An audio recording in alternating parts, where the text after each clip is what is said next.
Oh, joys, joys of joys, joys. It is time for fun. It is time for fun, fun, fun, fun. Oh my god, I am... I am so excited. I am beyond excited. I am ecstatic right now. We're going to be doing more. We're going to be playing this stuff. I'm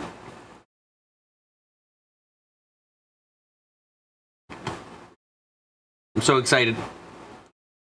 Excited. Hello, Darkbit, and hello, Ark. Hello, Rush. Hello, everyone. You all ready? You ready for more Umineko? You ready for the final? What's probably gonna be the finale of this part? Oh, come on. Have a little bit of trust in Valor Victor. He can possibly get through this breakdown without breaking down. Again. If I'm not mistaken, I'm quite sure Balor has literally had a breakdown or at least gave up in every episode so far at some point or another. It's very funny.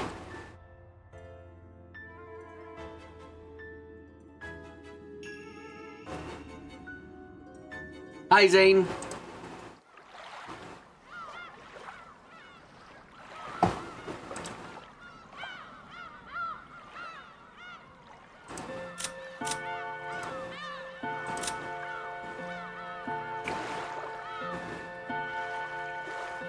Wow, we started the prologue almost exactly 1 month ago.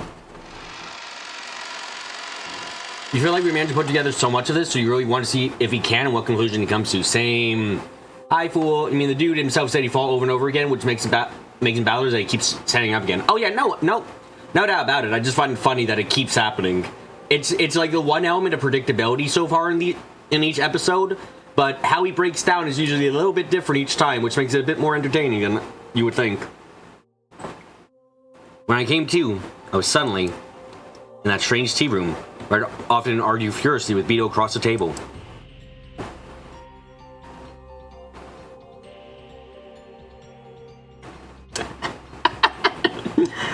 That's one way to put it, Darkbit. Balor dies finally, no time to think.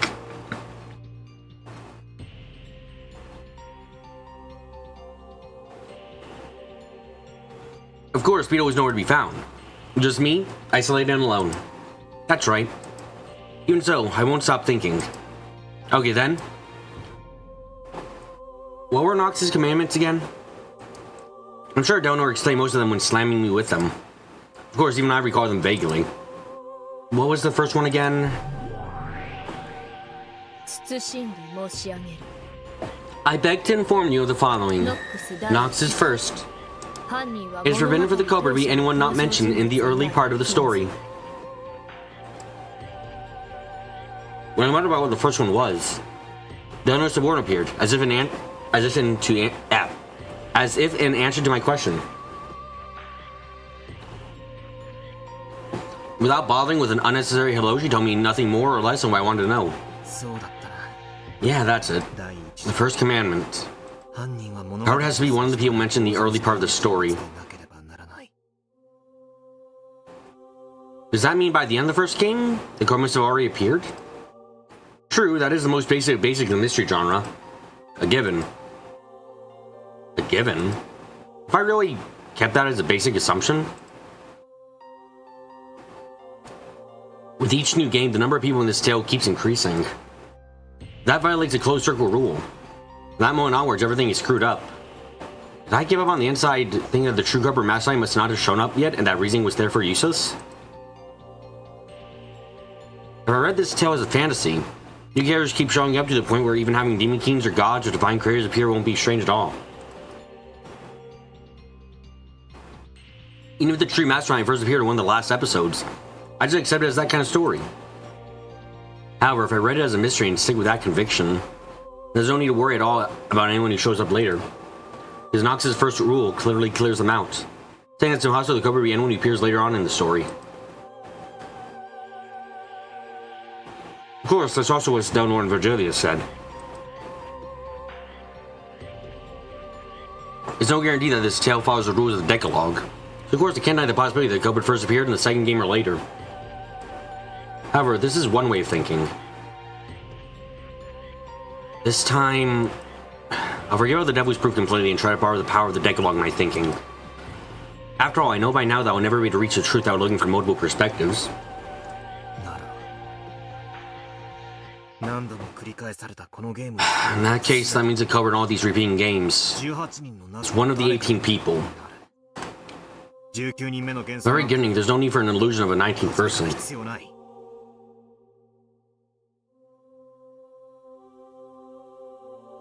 I mean, I think the 19th person theory was fine in the beginning, frankly. Technically, it was foreshadowed or discussed early on in the story that a 19th person could exist. That was one of the first things ever done. So while you could say it goes against Nox's 19th command to introduce someone who hasn't been introduced as a culprit, the idea of another person hidden on the island was brought up enough that it could be legitimate. It denies the existence of an unknown person known as a witch from the very start. If I'd hold down the true sense, I'd not have suffered so miserably in the second game. Yeah, the 19th person was the first big theory talked about with Kirei? Yeah. In which case, it's not really impossible. A good writer has it... For a good writer, that would be something you stick in the reader's mind. The idea of the 19th person.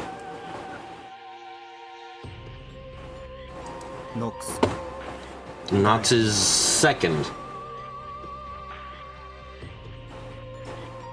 But what Victor's saying is also true. And throughout the entirety of episode 1, we never... Episode 19, God help not. Episode 1, we never met a 19th person.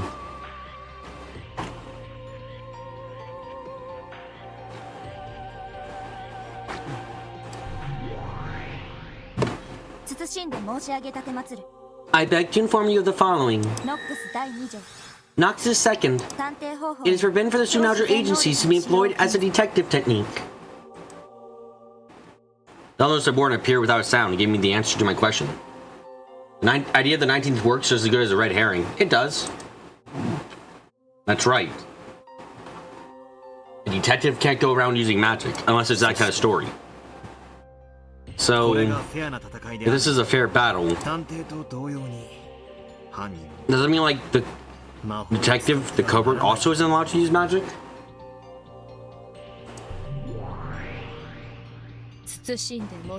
I beg to inform you of the following. Know that the interpretation is up to you.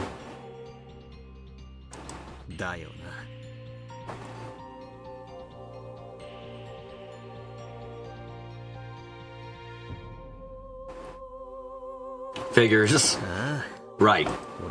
Now interpret it my way. This game is a fair battle between me and Beto, and this tale becomes solvable.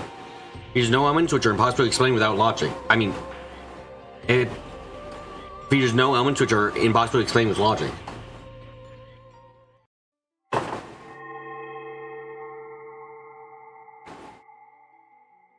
In other words, magic must not exist. When it does appear, I shouldn't suspect the mystery element is breaking down. I should instead question what it was shown and suspect the witnesses and observers. Oh, he's doing it! He's doing it! Balor's doing it! He's starting to think! Yes!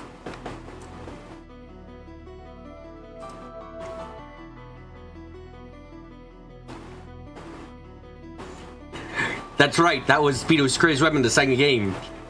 Balor's cooking, he's finally cooking! Yes! I'm so excited! I can't even...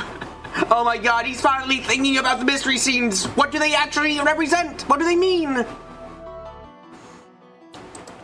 The pigs in magic have no place in mystery. By showing that, she forced me to think that this tale wasn't a mystery. And therefore, that reasoning was impossible, and I surrendered. However, if I believe unshakably that was a mystery, it would have been completely obvious to doubt the witnesses who claimed to have seen such things. Also, at the end of the first game, it was revealed that this tale had been passed on to people in the future by means of a message bottle. Someone wrote down that incident in the form of a story. In other words, this entire story is a world which includes the personal opinions of an observer, laying the person who wrote that message in a bottle. In other words, the observer isn't God. It's a human. Therefore, there's no guarantee that descriptions are truly impartial. By the end of the first game, it already made clear that the text violated a constant premise of mystery stories. They must be told from a god's eye view. For that reason, it's possible to doubt not just the witnesses, but the observer as well. If I could have doubted this much, no matter how many seemingly unsolvable displays of magic appeared, I wouldn't have to blindly accept them and give up. However, that raises the question. Is it impossible to solve a story written by an observer who isn't impartial? Authoring ends when you get obsessed with this. That's why it's important for me to believe that Beto is trying to fight me through this tale. Because it's a fight, that means I've been given a chance of winning.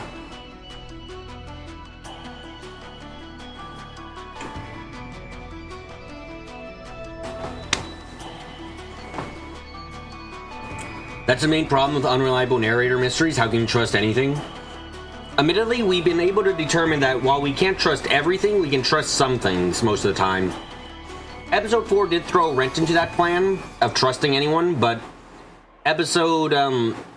we've been able to say up to episode 4 at least that Balor's perspective was usually honest about what he was thinking. So if Balor said he thought someone was dead, he honestly did believe they were dead. If they were actually dead is up in the air, but he at least wouldn't believe it is the case.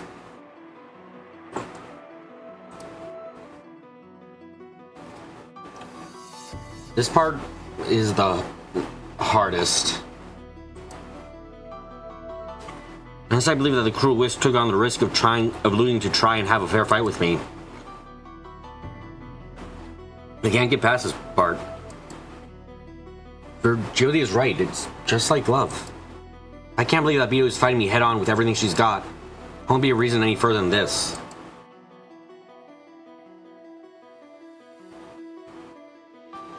Alright, I'll meet it.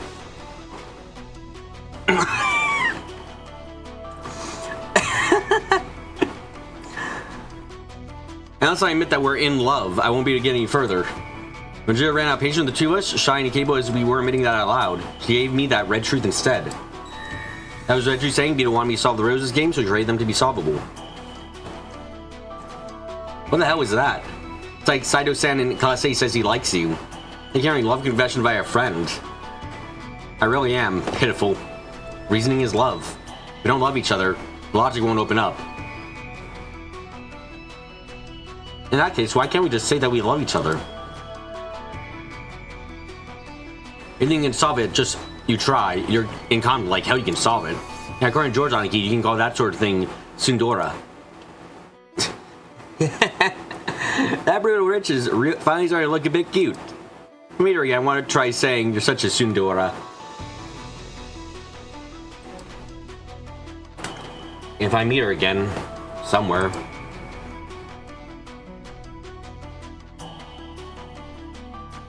Balor's learned he's in love with the tsundere.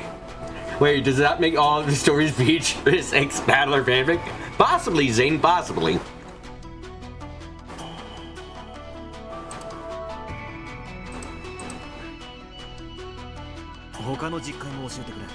Tell me the other parts of the Decalogue. I don't care about the order. Give me something that seems useful.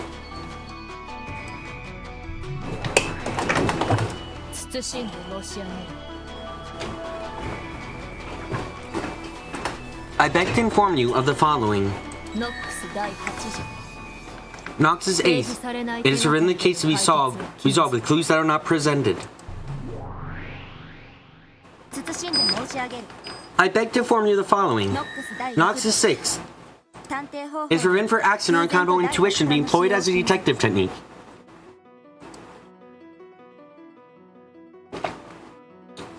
It must not be solved with clues that aren't presented, and it must not be solved by luck. This tale is made to be solvable, but then we can read this the opposite way. In other words, clues must have been prepared so the tale can be solved, and has to be made in such a way that can be solved without relying on luck. If I can believe strongly that Beto is challenging me to a fair game where reasoning is possible, I can be sure of that. I haven't seen that Beto is already concealed clues, hints, and messages within the tale so far.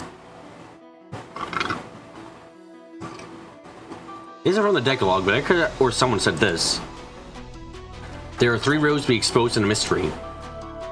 One is the whodunit, which we believe the whodunit is the servants with servants. That's like our general idea right now, is it was the servants. Who's the culprit?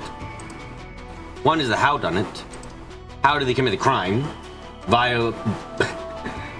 This one is like, it doesn't, there's not much to go off of, but bomb underneath the mansion via the tunnels that are there because military bullshit or Kinzo bullshit, one of the two, and then they fucking like boom bum, bing bang blang, oh wow, I guess the fucking area collapsed. Oh shit, what a shame. One is the why done it, which is the one that like we're still having the hardest time figuring out. You think the murders themselves must be solvable? Oh yeah, no, the in-game each of the episode's murders have to be solvable too. I'm talking about the grand murder. I'm talking about the final murder. I'm talking about the murder of everyone, everywhere, all at once. Why did they commit the crime? All this means that clues related to these three riddles are already present inside this tale. No, strictly speaking, it's like this. Beto scattered hints about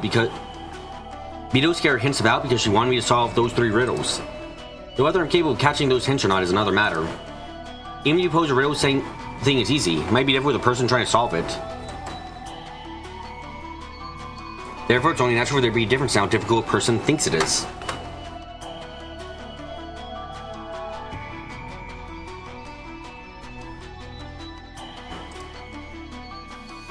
That's why Zio went through each successive game. She watched me closely and tweaked the game as needed to get a good arrangement. When Bea realized I completely surrendered in the second game because it was too hard, she secretly worried. If I surrendered and lost the will to fight, the game would no longer remain on even footing. Therefore, in order to make me regain my will to fight, from the third game onward, she set things up in a way that made it easier for me, giving me tips on how to fight and a few hints.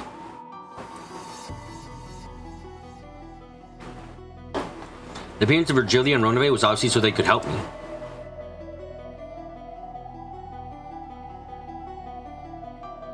She went so extravagant because it would help him.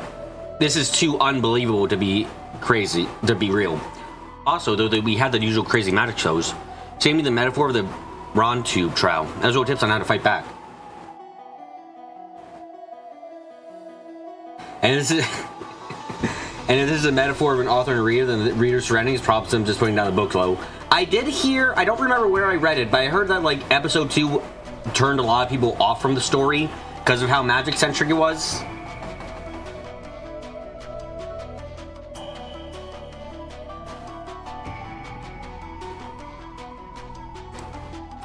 I finally understood how to fight. And at the end of the fourth game, Bea managed to have the all-out showdown with me that she probably wanted most of all.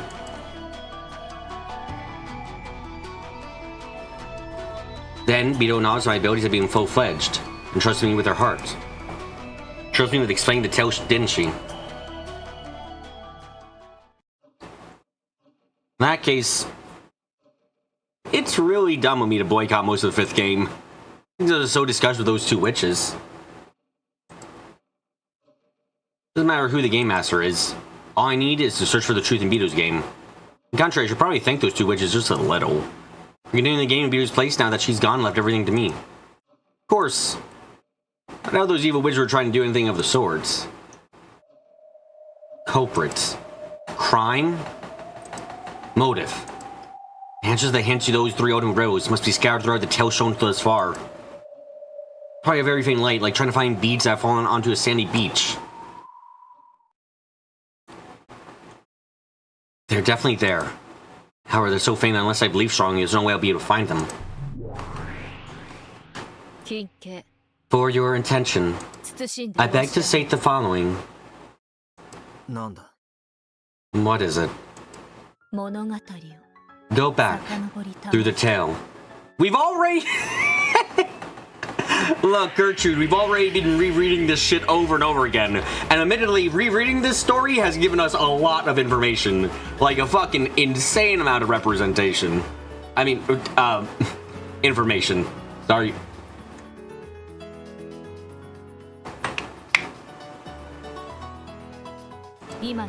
Know that you have now begun Know that you have now been given eyes that will not miss the truth's faint light.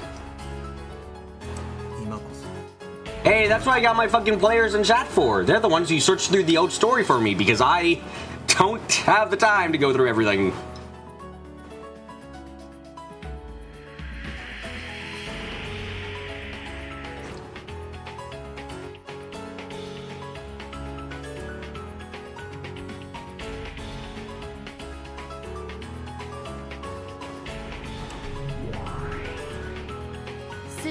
Be advised that for the reason to be possible, a trusting relationship is required. Okay, but I reread it with a Decalogue in mind. I mean, the Decalogue in mind doesn't really change much of my old reasoning. Even the Kinzo theory doesn't really break anything. It's just going with the idea that what would Kinzo do for Beatrice? And it's like, yeah, I guess he'd do all this shit. And the more I learn about Kinzo, the more I'm like, yeah, I totally believe he'd do all this shit. Are you kidding me?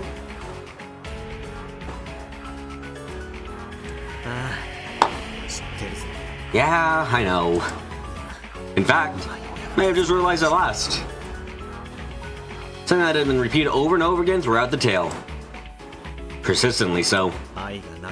Without love, the truth cannot be seen.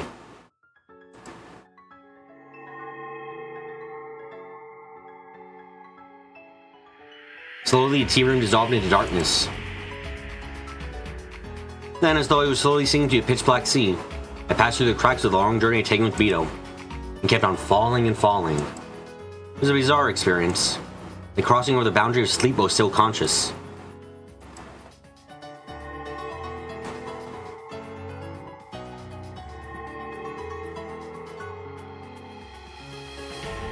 Several tales that had come before became faint bubbles. No, perhaps small, shining fragments that were scattered like stars in a pitch-black sky. Keep singing on and on into the sea.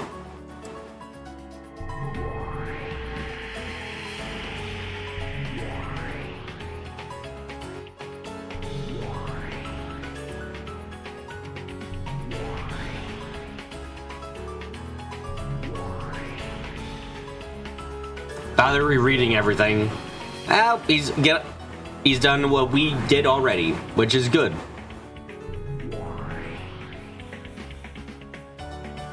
The tales up until now, one after another. After another. Virgilius guided Dante to Mount Purgatory. I mean, yeah, I already wrote an hour video on this, so come on. That insert my entire video right here, and you got exactly what we needed.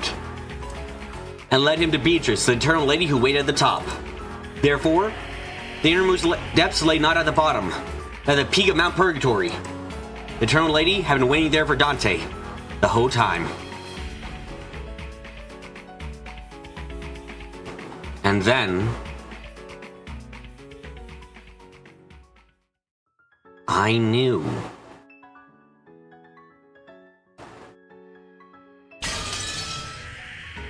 Let's fucking go!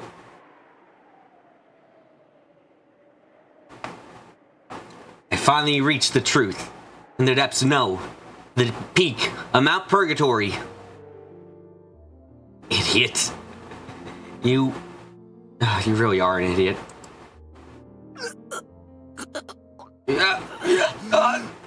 That hurts.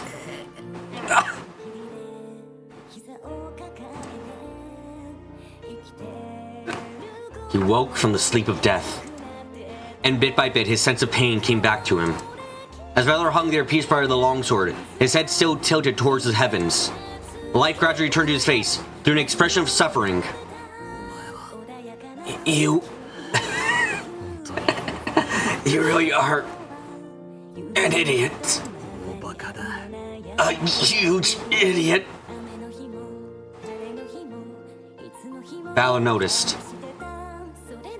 The whole time, Beto had been snuggling up against him, sleeping. And when he held her, he found her. That was not Beto, but her crumbling remains.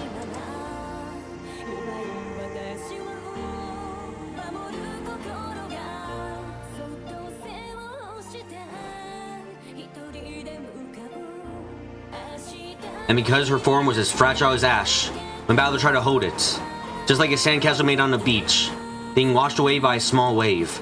It fell apart and lost its form. At Bao's feet lay nothing but the ragged remains of Bito's dress and a pile of ash. No, on top of that ash pile, you could see something sparkling gold. It was a husk of a single gold butterfly which had been torn to bits. And so Battler knew I did reach the truth, but I wasn't able to do it. Obito still remained in this world. Bito, you really are an idiot.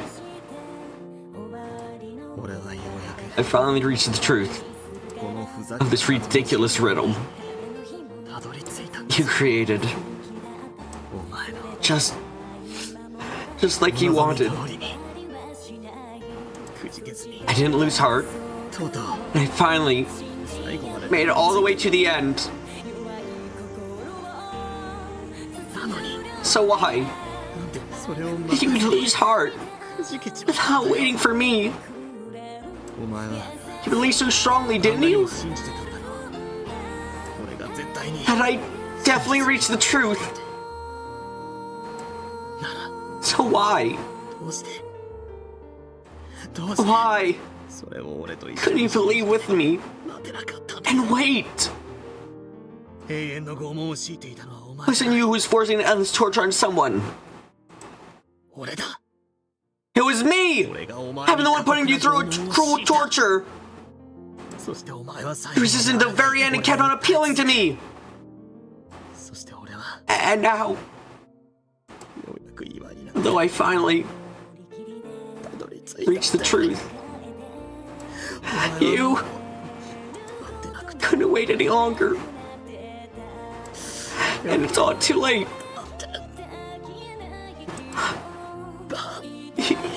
You idiot! Why? You give in before me! It's my fault. I forced her to endure this torture. In fact, I'm amazed she endured for so long. She kept on appealing to me over and over and over again. Guess it was so uncommon I couldn't even begin to understand the truth. Idiot! Idiot! Your riddles! You're too damn twisted! Why couldn't you say it more simply? You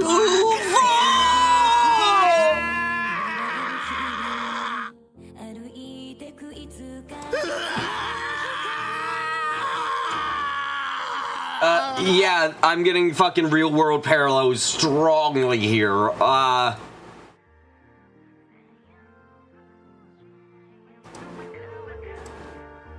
Also, fuck. Acting for Battler here is making me cry so goddamn much. What did Battler learn? That he probably realized, oh fuck, Beatrice has gone through so much because I left and I never returned. She fucking suffered alone without me, and I never noticed what she wanted from me during the years we were together. I was there. The scream of pain filled this cathedral of sorrow. The sad witch who wasn't able to let Battler know of the truth. The sad man who wasn't able to understand the witch's truth. Battler howled in anger and sadness for both of them. The clock hung in the cathedral showed that it was midnight on October 5th, 1986. Time was up for everything. If you're going to create a riddle as hard as this and be proud of it, don't go and set a goddamn time limit on it! No. I understand. Even though there was such a faint chance of that miracle happening, you prayed for it to happen. You're just like grandfather. You prayed for and bet on the power of a miracle. One so unlikely that was totally impossible. Less likely to find a bead you've dropped on the sandy beach. Because you did. I have now arrived at that miracle. Your time didn't last long enough. I reached this point even a little sooner. I could have seen the truth. Even if it had been right before time was up, I might have been able to save you. But Awa, I've been run through pathetically. I can't even hold what remains of you. I struggled attempting to pull the longsword out. Or at least touch remains to stretch out my arms, but neither worked. Shit! Damn it!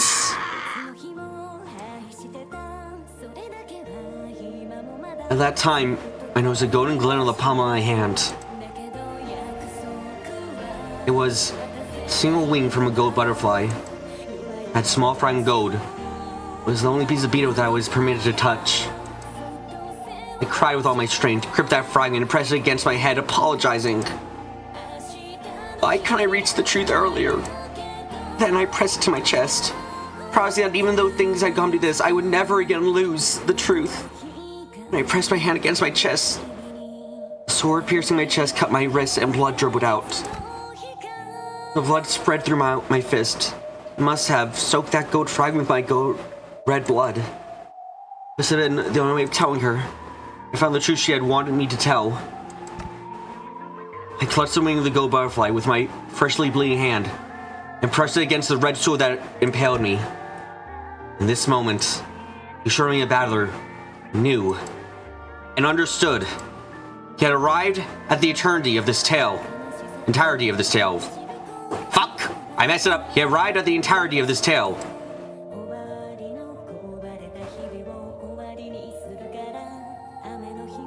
At that moment, it seemed as though a faint golden light leaked out of the gaps in his clenched fist.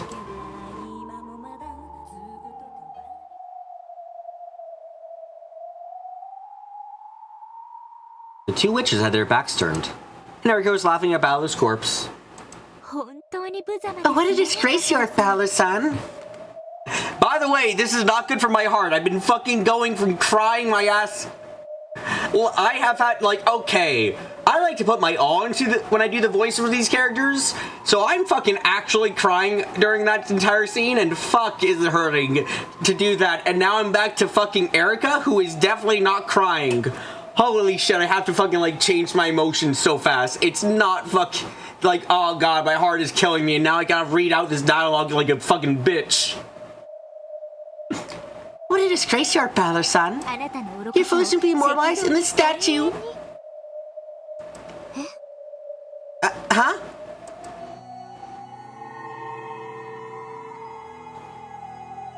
Just then, Balor's chest. No. The red longsword impaling Balor began to shine gold from deep within his chest.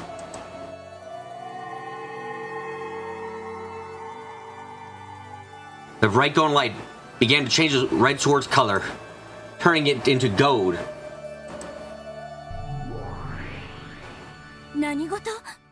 What's going on? Balor is... What is this?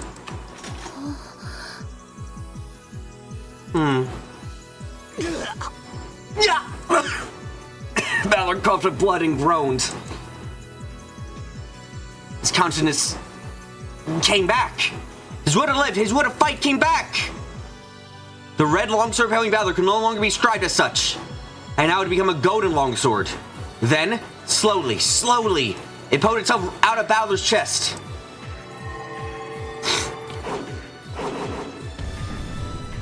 After it had been finally pulled itself out of Balor completely, it flipped through the air and stuck upright into the ground in front of Balor's eyes, as though it knew who its master was. Balor, crawling on the floor and moaning, grabbed the golden sword. And though it looked painful, he slowly rose to his feet once again.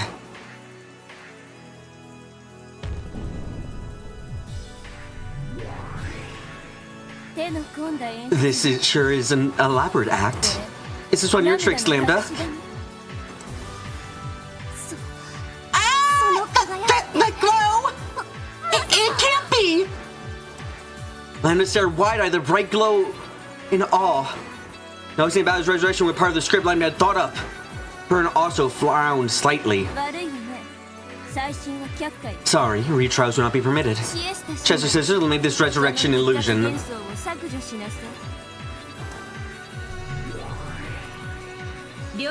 Understood. Understood, ma'am. 45, 410. Final permission is granted.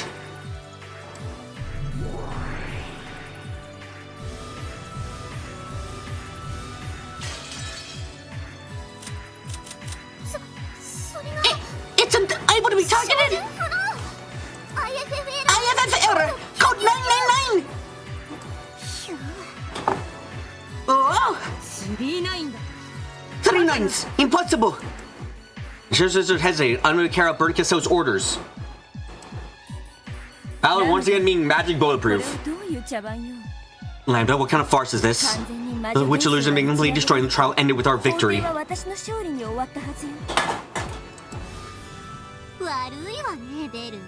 Sorry, Burn. You have to stick around just a little bit longer. Isn't that right, Ushirimiya Battler? Yeah. Sorry to keep you waiting, Erika. Burnkisso? Now, it's time for my truth. I accept your request for a retrial. The Coven retracts the adjournment of the Court of Illusions.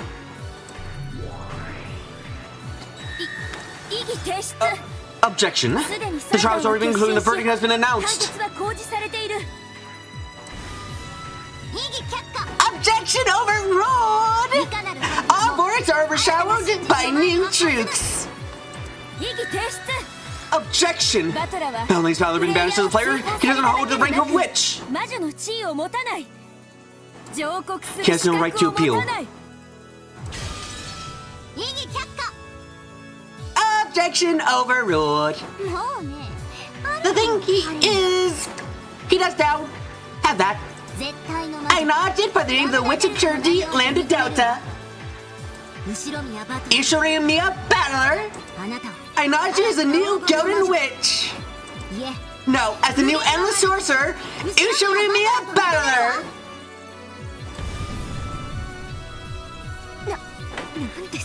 Oh, what did he say? Battler got the rank of a witch? Oh my god, Valor's is real and it's fucking awesome! Woo! Let's go! The rank of witch which she had desired for so long had been granted Valor so quickly. On top of that, this wasn't anything temporary. This is an official proper authorization by Lambda Delta. Erika couldn't accept it, her face turned bright red.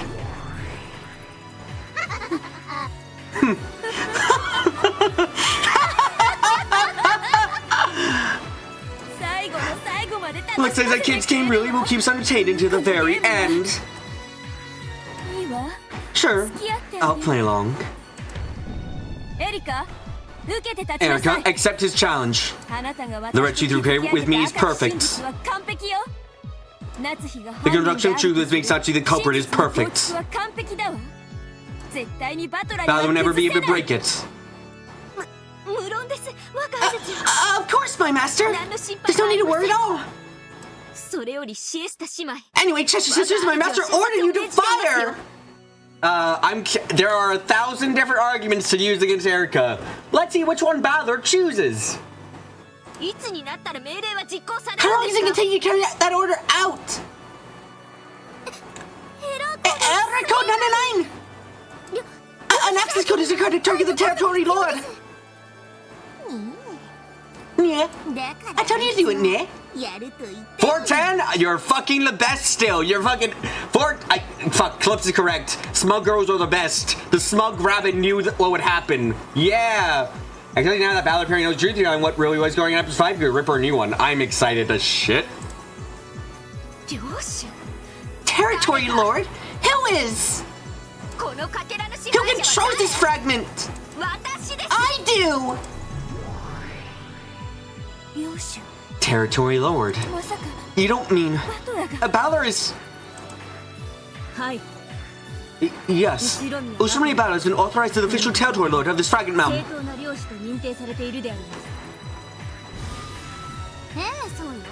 Yes, that's right. You still don't understand. You don't know what the golden glow signifies. This is like the first time we've seen Burn visibly off guard. Yes, and it is fucking glorious. Balor has reached it. He's made his way to the inmost depths of all truths.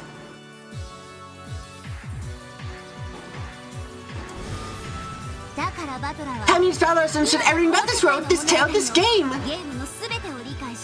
Holy shit, Balor knows everything. Okay. Balor is... Let's see if Balor uses the same information we've got and what happens next. I am beyond fucking excited.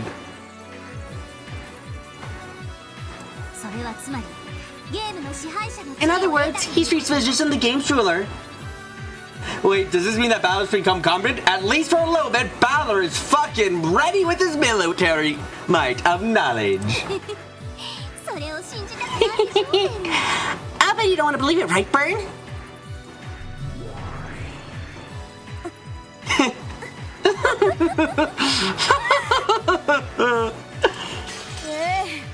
No, I don't want to believe it for a second. Alright, I'll just Balor see whether he really understands everything. Erica?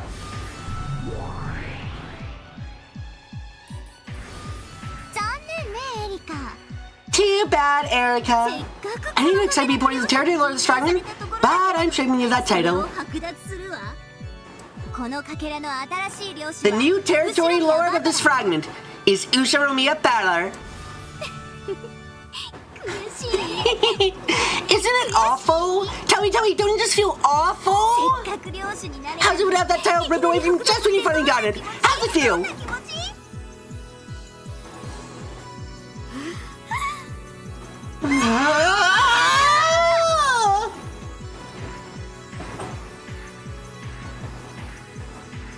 Balor supremely using Eric off and he hasn't even made an argument yet. That, yes, this is fucking glorious. Battler! Do you think you can disprove my theory? I'd like to see you try! It can't be done! It can't! It can't! It can't! It can't! It can't! It can't! It can't! It can't! It can't! It can't! It can't!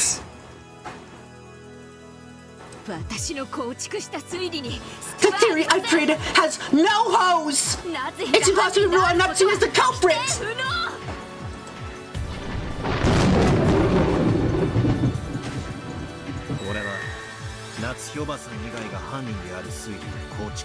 I can construct a theory with someone other than Natsu as the culprit.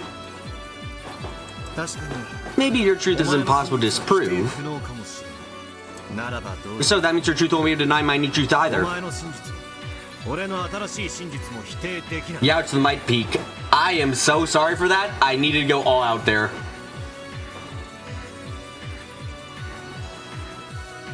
So I'm sorry for the mic peak there. I tried turning away too. Balor spoke the red truth that allowed him by his status as a sorcerer. Culprit other than Natsui? How? Delanor?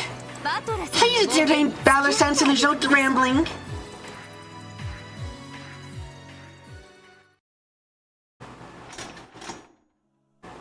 Slowly, Delanor stepped forwards. In her hand was the red longsword of the Decalogue. She also had a blue short sword. In Balor's hand was a golden longsword. The two rivals once again, no, for the first time, they truly confronted each other.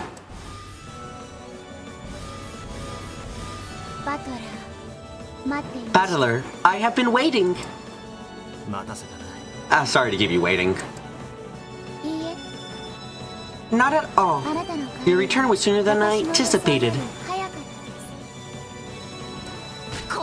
Erica about to realize a court case is going to be 100 times harder when everything is not rigged to her favor. Yep. Base Nox, you need Balor's going to come back. Nox is coming out to be great.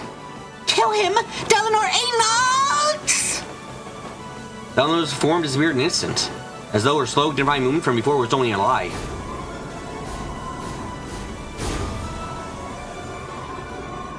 The trowel drawn by Longsword Red Truth burned itself into the retinas of those who saw it. Before anyone had enough time to follow that trail, it was already approaching Balor's chest. Lady Erica's reasoning has solved the fifth game. No new facts to this to overturn this logically derived truth.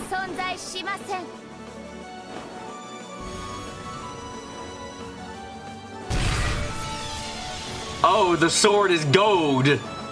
The absolute undeniable truth. It's possible to present a different truth using different interpretation. When both truths exist in parallel, the authenticity of both is questioned. In this closed-off world, it's possible differing truths exist at the same time. Furthermore, as long as multiple truths exist, it's impossible to claim that any of the truths are the single truth. You just have to make a scenario where it's possible. I see what he's doing now. He just has to construct a scenario where Natsui could have been... doesn't have to be the killer. Okay, let's go at it. In other words, even if I can't overturn Erica's reasoning, I question its credibility. And conquering it, I can defeat it.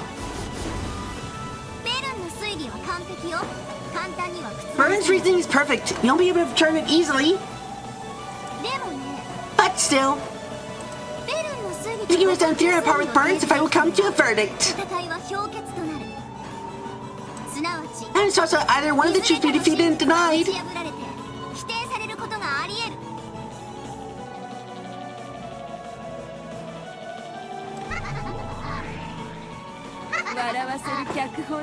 This plot twist is truly laughable. I expect nothing less from a demon script.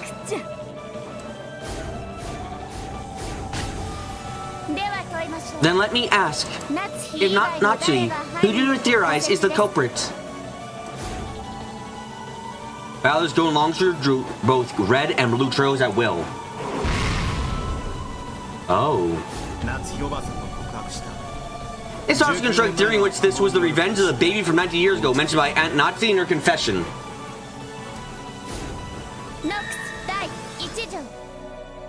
Nox is first. It's forbidden for the culprit to be anyone not mentioned in the early part of the story. Easy. The 19th person, the person from 19 years ago, is already in the story. It's just the 19th person from 19 years ago is someone on the island right now. A person first introduced in the fifth game cannot be named as the culprit. What if the baby from 19 years ago was among us since the very beginning? For example, what if it was me? Balor's using the oh my god, Balor's doing it! He's gonna fucking scapegoat himself! This man is awesome! Yes! Woo!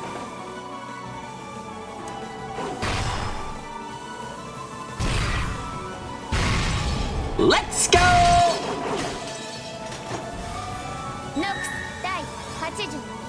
Nox's 8th. It is forbidden for the case to be resolved with clues that are not presented. Was there ever any foreshadowing showing that you might be the baby from 19 years ago?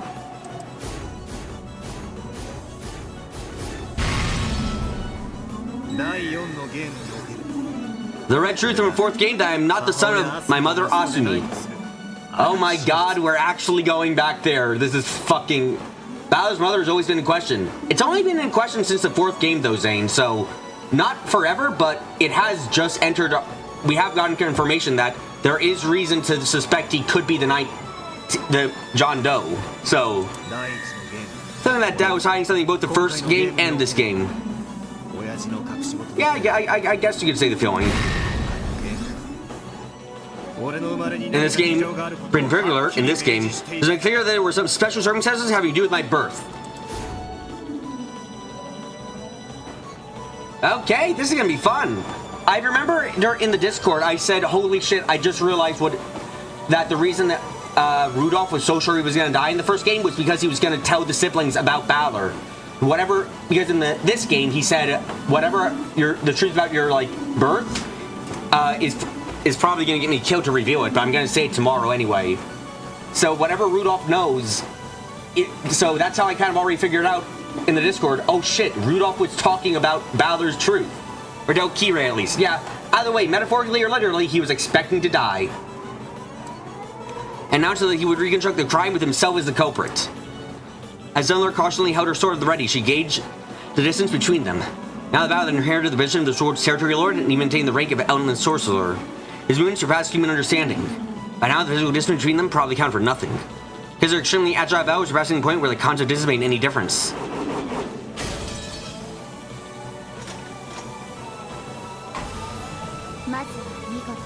A good start. Let us hear your theory of Battler as the culprit. Yeah, I'll let you hear it. I prove that this explanation also works. Now you can be certain and not seize the culprit. Eleanor is so fucking excited. I love this shit.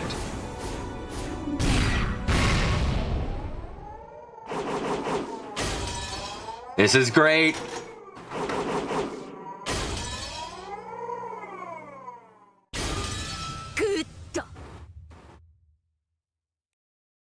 Good. It's just to the cover that creates several contradictions. I use those contradictions to reap your feeble truth. I, Furuto Erica, the detective and the witch of truth. This time, Erica stepped forward.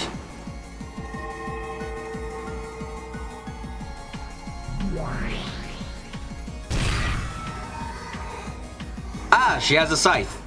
Okay, in her hand, there appears a scythe like one a Grim Reaper might hold. A ruthless scythe for reaping everything that threatened her theory.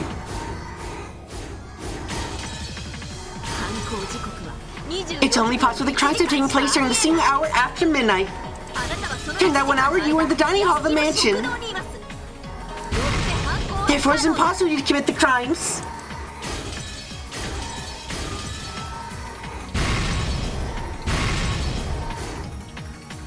Missed me. Missed me with that bullshit.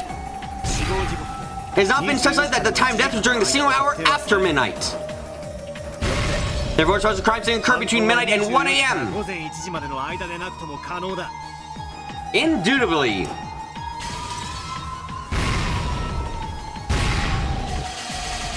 Oh my god, that effect. That's fucking great shit.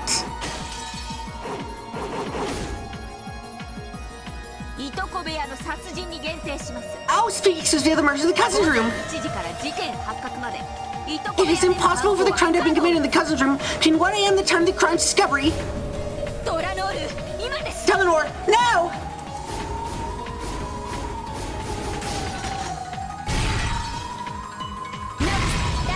Noxus 8th. It is written the case be resolved with clues that are not presented. If the crime actually was carried out in the cousin's rooms, clues must have been shown.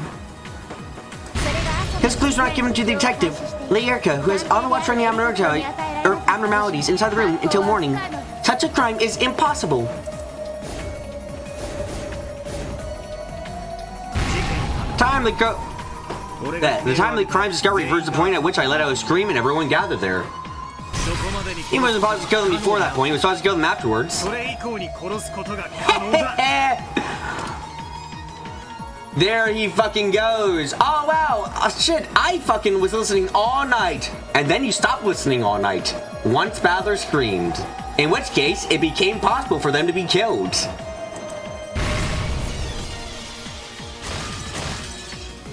Battler used a blue flash to reflect both the red truths that Erica and Eleanor had flung at him.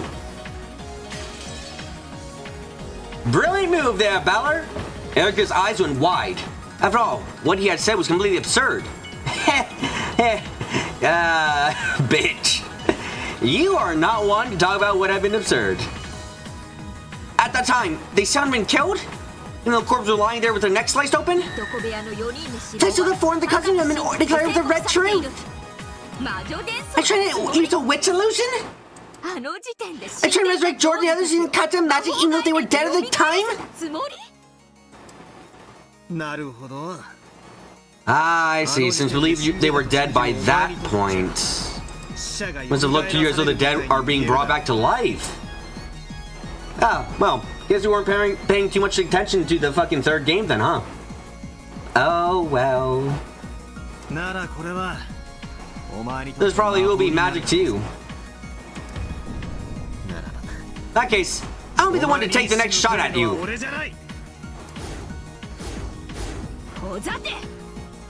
Shut it!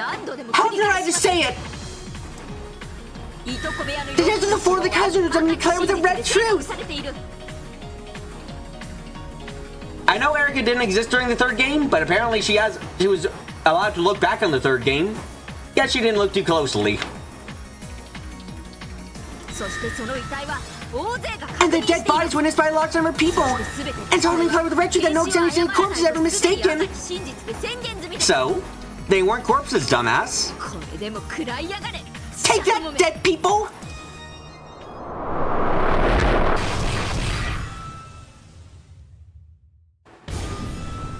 Ready! Genji! To what point in time did that red truth refer?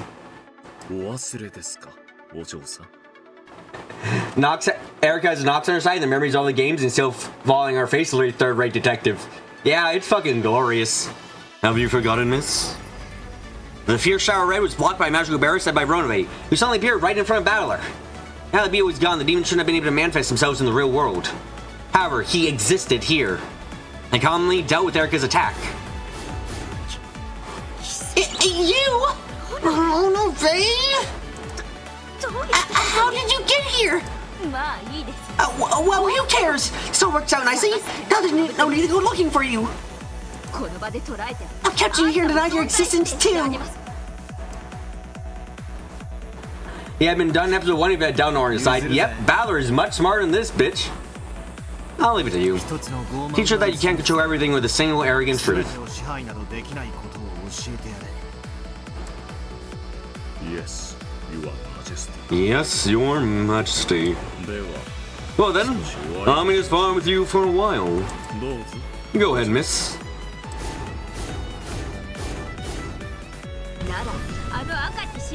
The red truth pronouncing them dead before that point in time then. According to you? You're saying that you can pinpoint that?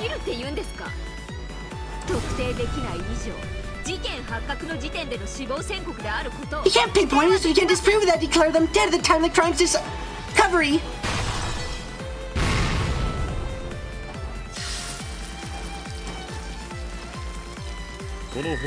When this court was open, Lady Lambda Dodo made a proclamation. She said this was a 2400 answer session. They were pronounced dead at 2400 the second day. In other words, at the end of the game. He got it! The end date was important! We did indeed rush the fuck ahead! Yes! That was important! Yes! I'm fucking ecstatic! Yeah!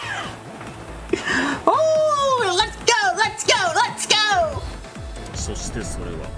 They did not deny the possibility that the murders occurred after the morning of the second day, after the so-called discovery of the crime.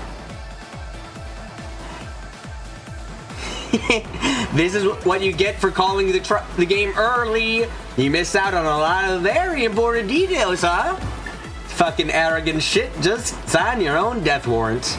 You've cut yourself off from half of the, another half of the information you could have gotten. How incredible.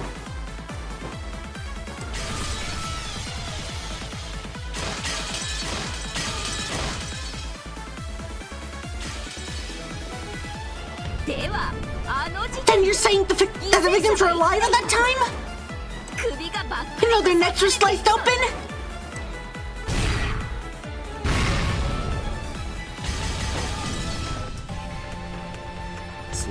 Did you see that yourself, Miss Detective? True, it has been said that no examination of any corpse is ever mistaken, no matter who performs it. But it was never said there was a rule against describing something other than a corpse as a corpse. Yes, sir. There we go! Erica swung her scythe recklessly, but Rami blocked everything with elegant gestures made with a shield on one of his hands. Erica wanted to get the Yaoai's cover than actually checking the bodies. Yep, we were all saying she was being a bit dumb for that, and look at it. Fucking coming back to bite her right in the douche. So at that point in time, no one was dead? Are you telling me there weren't even any wounds on their necks? But in that case, why did Battler scream?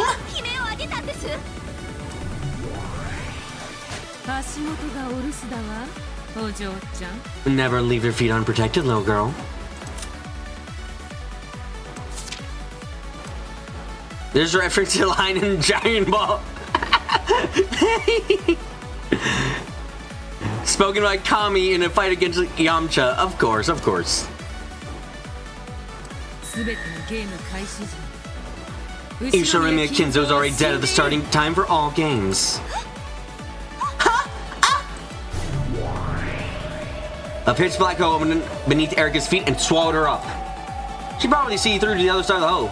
The same thing you see if you look through the skylight at the ceiling of this cathedral. Leah? Yes. Julie could already be seen in midair inside the cathedral.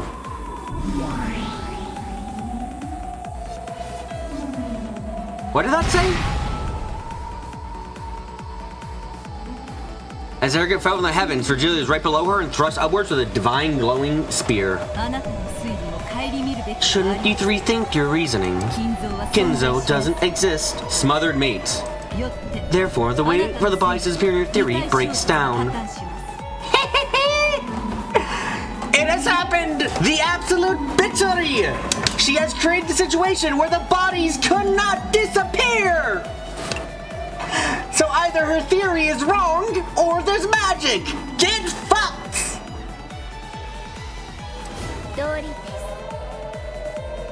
Correct. Unless someone other than Kinzo makes the corpses disappear, your theory unravels. How does it feel to not have the fucking cord on your side? How does it feel to not have your cord on your side, Erika? How does it feel?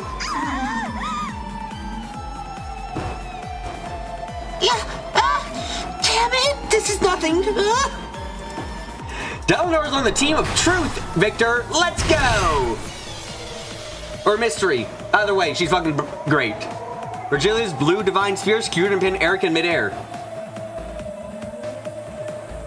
A checkmate where the king is unable to escape because it is mostly surrounded by its own pieces, huh? That actually perfectly describes the situation, Darkbit. I love it. That's very clever. Erika struggled, filled with hatred, but couldn't get out it so easily.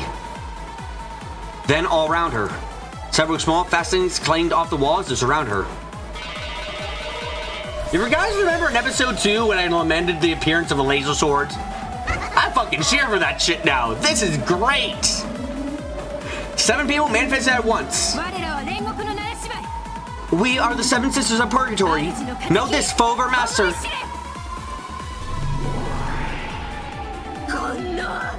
You lonely paperweights! After George's death, his body was never moved. After Jessica's death, her body was never moved.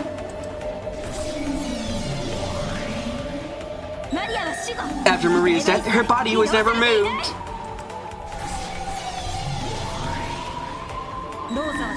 After Rose's death, her body was never moved. After Genji's death, his body was never moved.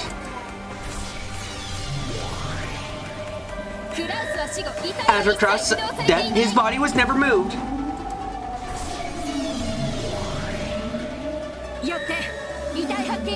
Therefore, the bodies could not vanish after being discovered.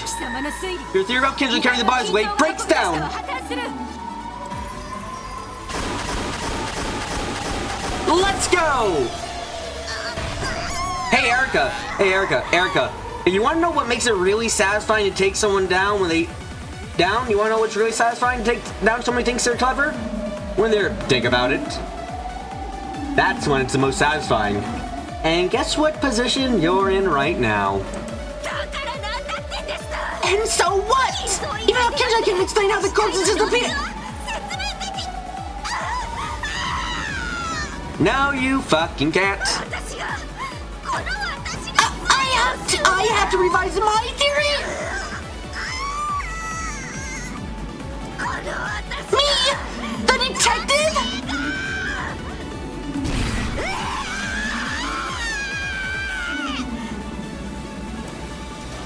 Even if the Kinjo's existence is denied, Erika is probably capable of escaping this pin by making only a small revision of her theory. However, Terror, having realized the theory she already created, was extremely humiliating. Looks like you toyed around with your plan too much in order to corner Natsuki like that.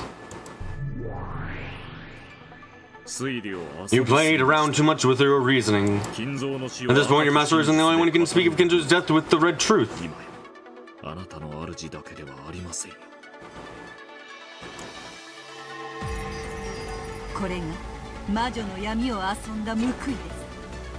This is what you get for playing around in the witch's darkness. Know that, Furuda Erika.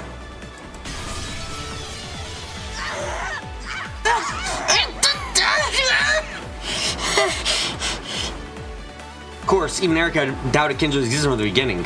However, in the trial that had taken place before, no one except Burn Castell, as well as Lady Lambda Delta, who was going along with her, had been capable of denying Kinjo's existence. And because of the willful silence of those two, she had been free to shape the truth about Kinjo in any way she desired. She never expected that Balor would become a witch or a sorcerer, capable of using right without proof. However, she had her own Inquisitor who could also use right without proof to counter.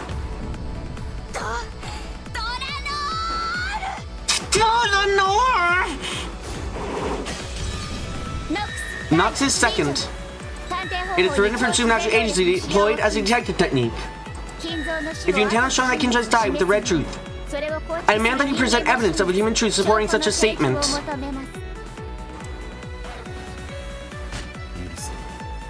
Forgive me, you crazy old bastard. Go forth, battler! Step over my dead body! Walk along the trail of corpses here, go! And show them the truth! Presentation of evidence. I present body which being identified as Ushiromiya Kinzo.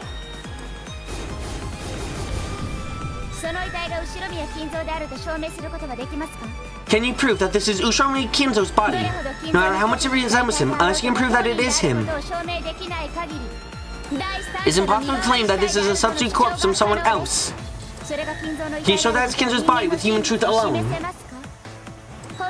In this one case, I would treat any rebuttal that uses only their truth as invalid. Oh, did you know about his extra toes? Oh, any kind of the red truth to be invalid? That's novel. I may be true that the existence of third-party corpses already been denied with a red. However, saying that in red is forbidden. Balor has nowhere to run to. You two did not fucking pay any attention to the last games, did you? You two really paid no fucking attention to the last couple games. Holy shit.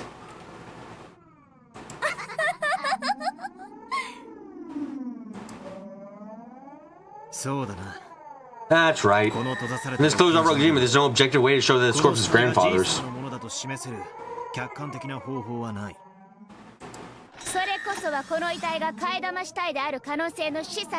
And that itself suggests the possibility that the corpse is a body double. This unidentified body cannot serve as proof of Kinzo's death.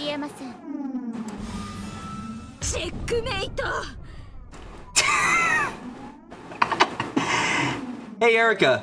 Don't say checkmate in blue, you dumb bitch.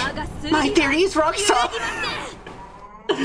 Does she even realize the irony of saying checkmate, my theory is rock solid in fucking blue?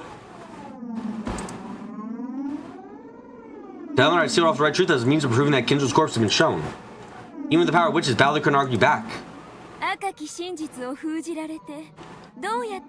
How are you going to prove that the corpse of Kinzo's red truth is sealed? It's impossible. It can't be done. Not with the red or blue, right?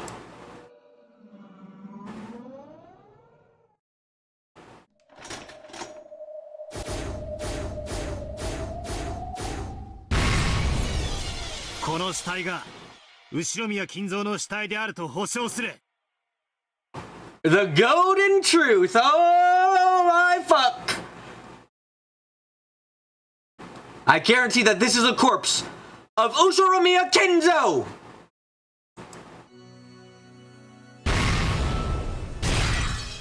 Then, when Delnor met with Balor's Golden Flash, she was enemy fully blocked with either a red longsword or a blue short sword, and was blown backwards into the air. The Golden Truth, aka Absolute Facts. I assume the absolute truth of what happened on Rokujima, the absolute truth of everything surrounding Rokujima, is that Kinzo was dead.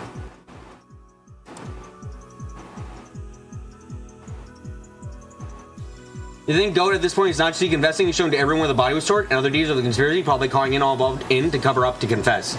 Yep, essentially, this is the absolute truth. No lies, no manipulation, it is the word of God himself, essentially. Truth backed by fact. I would say this is probably a situation of, this is not just a red truth, nothing backing it up. This is red truth with proof to back it up, turning it into a golden truth. It was a direct hit, without any miscalculation. Though she always seemed as firm as a small giant before now. She was finally blasted away and slamming against the wall as though she was a slender girl she appeared to be. Delnor? What are you? A splendid golden truth. It is valid.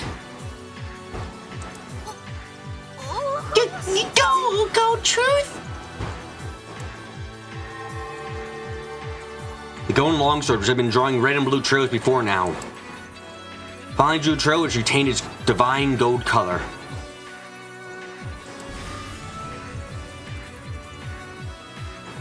The truth it showed was neither red or blue. It was gold. Gold truth! What is this? Lambda, does this follow the rules?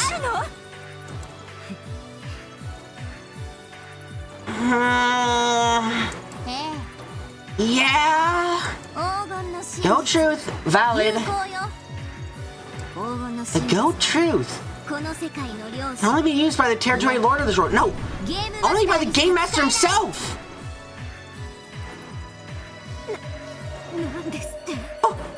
What did you say? Go truth, a divine truth woven in a different fashion than the red truth. So it is straight up word of God, essentially. The red truth is taken to put it in a fucking meanie way. The red truth is taking my word, bro. While the golden truth is, hey, bro, I brought the fucking dissertation about why I'm right and you're wrong, bitch. That's like what this fucking is, which is glorious.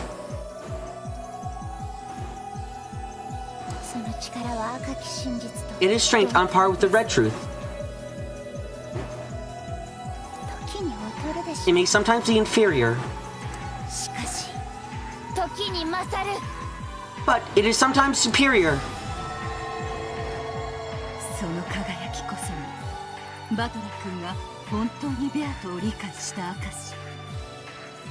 So it's weird showing how much you trust the game master, and we trust this go truth, and it works because it would be dumb if this was a body double low.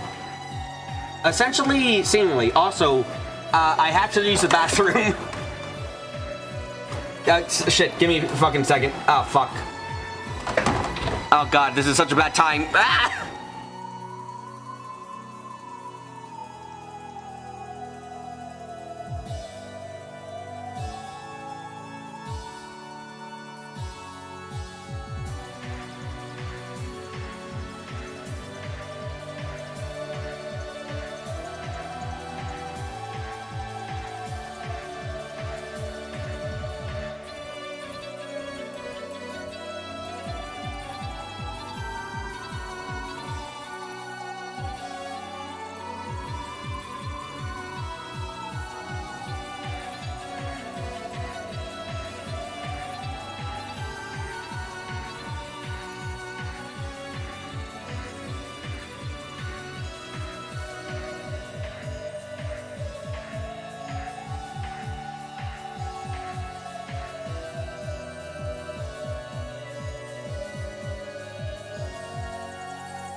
Okay, let's keep this fucking pace up. Let's go.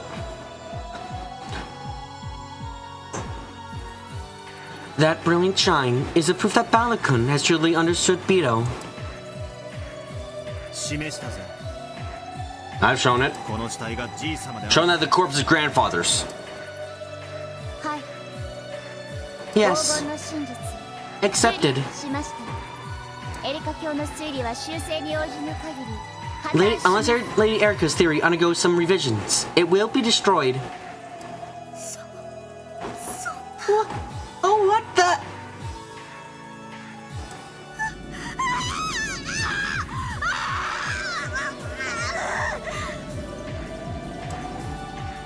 What a good day.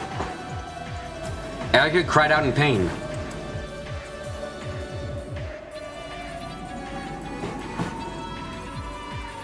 It wasn't the pain of her body being impaled. It was the pain of her own theory being defiled.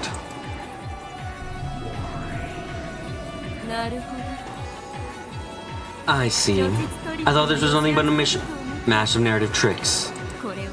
Just when did it become?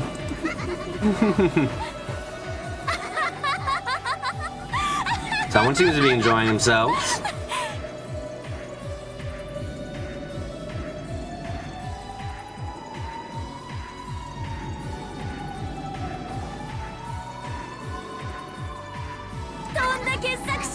What a crazy string of great works. Valor, we'd be on board to say more. Even I'll say another word. You know, your truth about the corpse's disappearance fully understood.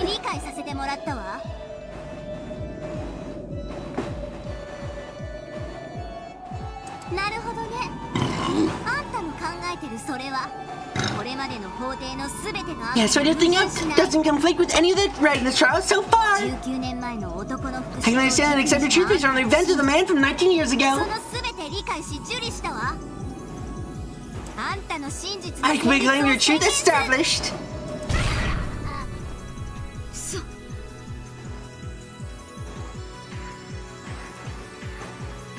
What? What the? Why is that, like, Cradle Lambda Delta? He hasn't explained everything!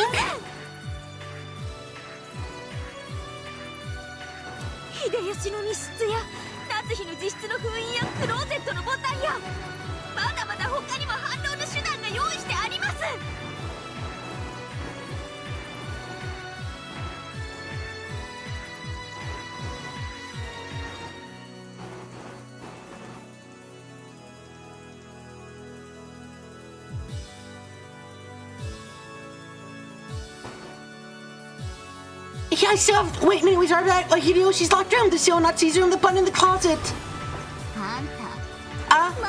You still think it's possible to argue back against Balor?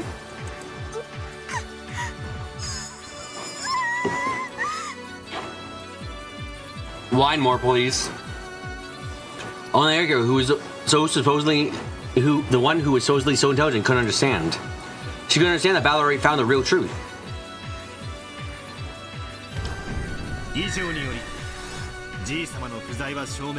Grandfather's absence therefore been proven. And the dishonorable relation between Nachi and grandmother has been removed from consideration.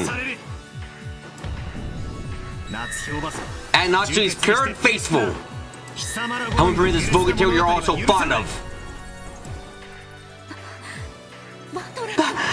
Battle-kun. Furthermore, his doubts have been raised by the time and death for all who died so far. The allies for everyone decides and not here null and void. The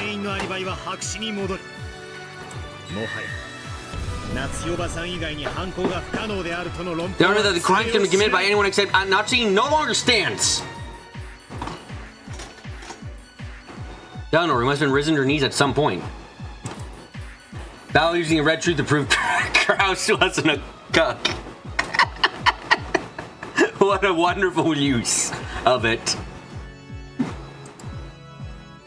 The flash from the golden sword was still carved deep into her chest. Though the pain didn't show in her expression, Rockwood Moons clearly showed how serious the damage she had taken was.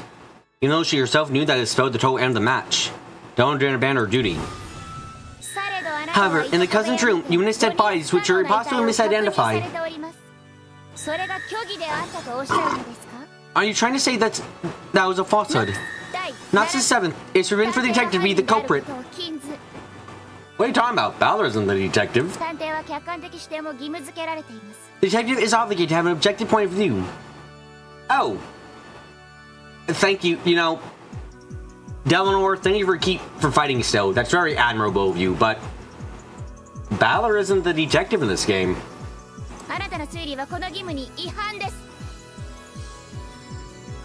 Your theory violates his obligation. As soon as Balor thought he saw Kinzo, that was when it was declared that was when it was confirmed his point of view could no longer ever be trusted in this game. Not just the fact that he wasn't the detective, but that was the confirmation. You're Erica's detective in this game, not me. By Noxus 9th, observers are free to put forward their own conclusions and interpretations.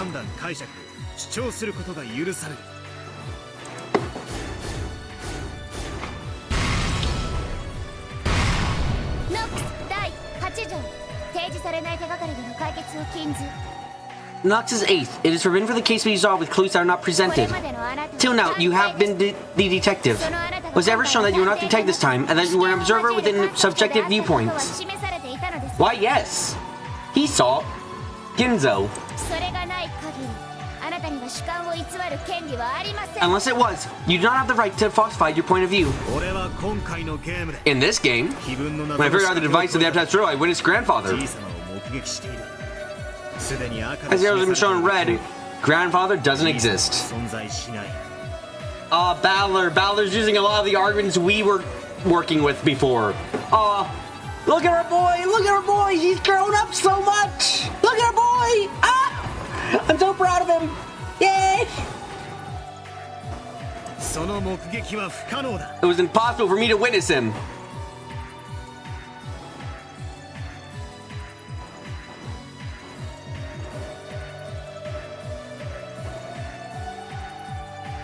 It's so nice to see Balor playing competently. It proves so much stuff we've been figuring. We didn't do that in episode 4 because he was still on the wrong track. Yep. Therefore, it's already been shown my viewpoint was objective. It is possible that was just a sheet or something fluttering the wind and rain, which you mistook for Kinzo. It cannot be used as foreshadowing to form a basis for Noxus 9th. Mistaking things for something else is a right permitted to all observers.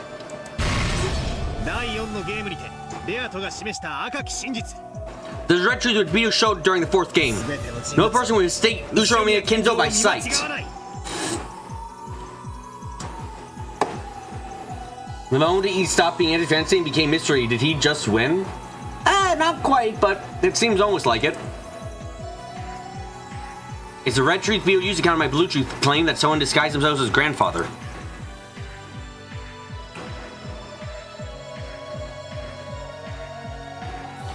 And thereby made it seem as though he had appeared.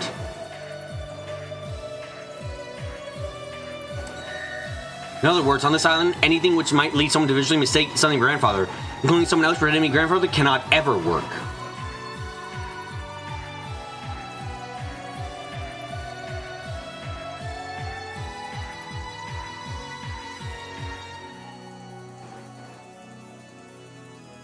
I mean, pretty much he was playing contrarian up to that point instead of actually trying to solve the mystery. As soon as he treated it as solvable and tried to, he could go back and solve it. Yeah, we've been trying since, I don't know, I almost gave up for a bit in episode 2, and I was ready to argue with Beatrice once we were presented with actual information. But I think in episode 3 is when at least me personally, I started taking off in stride and going like, hold on, let me actually rethink things a bit more. And I started to be able to see things a little differently. Yeah, episode 3 is where we started cooking, as it were.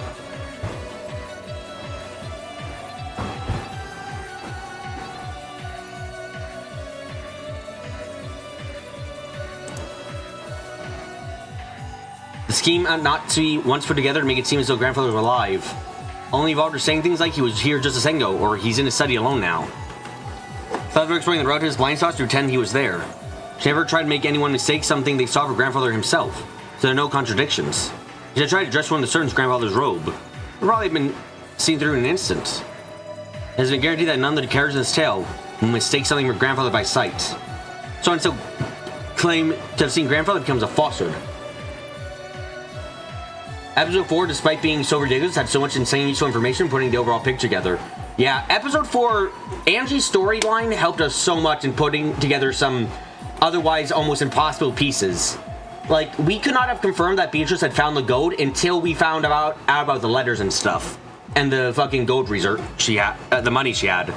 That made it possible for us to declare she solved the riddle.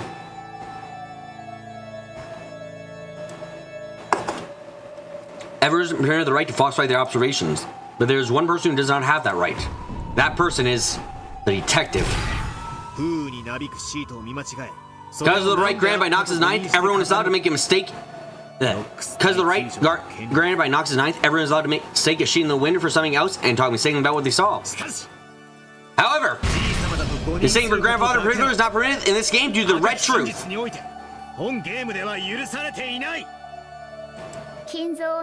So, once you claim to have seen Kinzo, there's no longer misrecognition, but intentional. In other words, this reduces the objectivity of your viewpoint,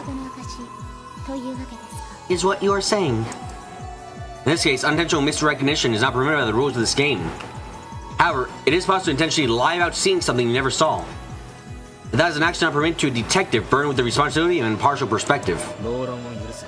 Forgive my crazy arguments. This is the end. No, it is alright. If a man like you had been in the world, you surely would have protected the fragile truth from any kind of arrogance. Faced with the tyranny of a single plausible truth, claiming to be the sole truth and exterminating all the fragile ones. Also, often confirmation that 1 to 4 is the detective, hence 100% objective. Yeah, Balor's own perspective. I think we've been running through that for the first 4 episodes anyway, Istalor. That we all assumed, especially after episode 4, we were like, okay, everyone else's perspective is fucking not trustworthy in the slightest. The only one we can trust is Balor. Episode 4 kind of silently confirmed that shit. You would surely protect the real truth. Balor's golden longsword drew a massive blue arc as though splitting the heavens.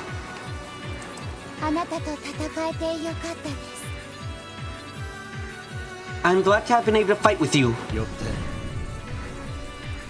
Therefore, I'm reciting this very game is based upon the 9th commandment, not the 7th.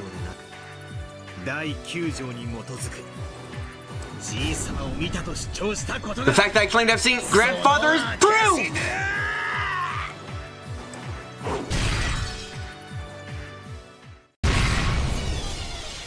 What's more, in episode 4, Bao is using the detective's authority, it seems, if subliminally.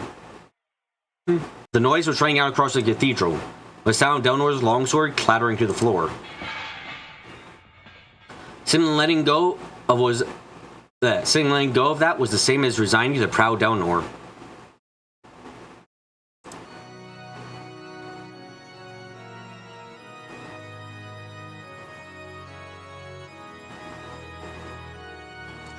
The blue trail Balor drawn was aiming right for the top Delnor's head. It stopped a hair's breadth away.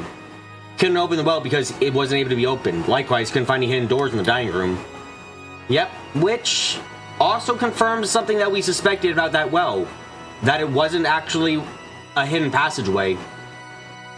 You know, that was something we were suspecting because we all were saying at the time, wish he would drop like a rock down the well to hear if it plops, because with all the rain that's been happening, if it's an actual well, you would have heard a loud plop of a rock splashing down. If it wasn't a real well, though, there's no way you would hear that.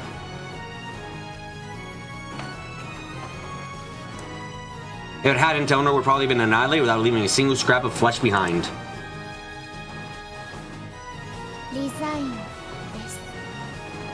I resign. I give up on denying your truth.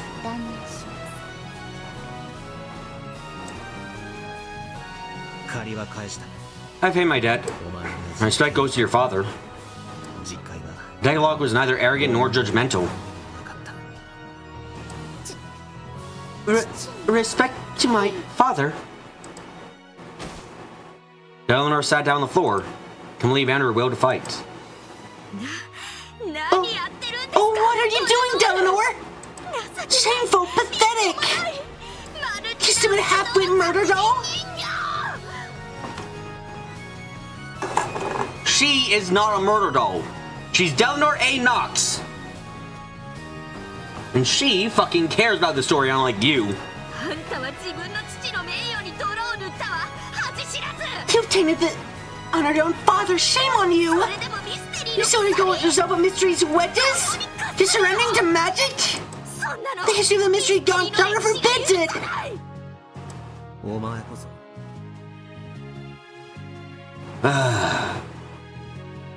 You're the one who doesn't understand a thing about mysteries. ミステリーが相手を知的に見 You see, these mysteries is nothing more than a weapon with which to sneer your opponent intellectually. お前に I won't let you ever speak of them again. 二度とそれを語らせない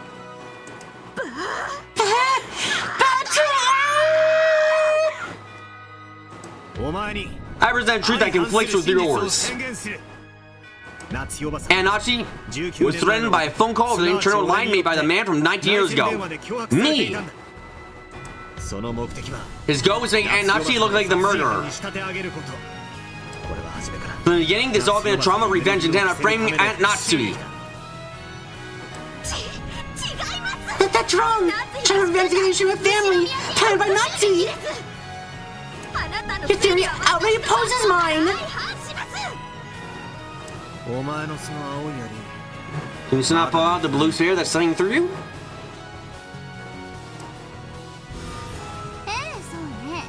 Yeah, good point. Erica, you haven't given a single way for the corpse's sphere that doesn't involve Kinzo. And you know what? If you hadn't... You know what I think the funniest thing is, by the way? You know what I think the funniest thing? If Bernie hadn't said that Krauss had died shortly after the phone call, you know what?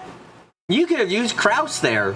You could have claimed that Krauss was the one who moved the bodies. But you were so certain about your victory that you gave an unnecessary detail in the red truth. That's why you gotta be careful with it. Your theory is being denied as I speak. Tick-tock.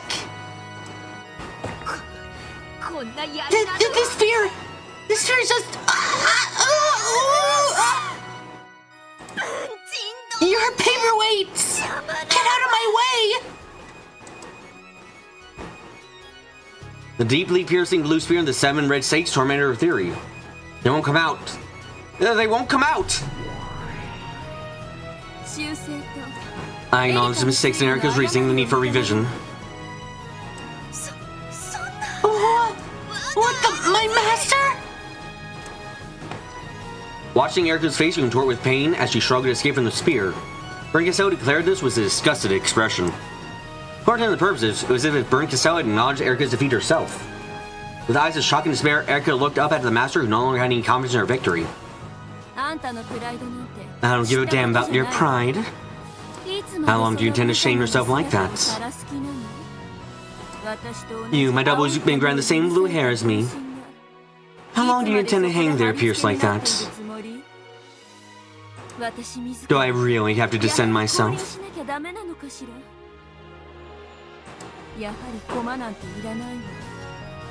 I've changed my mind. Having a piece is a waste of time. Ah, what a pain, what a pain, what a total pain! Who needs a piece? I should just get rid of it. Ah, what a terrible regret, what discouraging, disappointing, misguided mistake! Do get on with it, you filth! Did I tell you to revise your pathetic attempt at reasoning?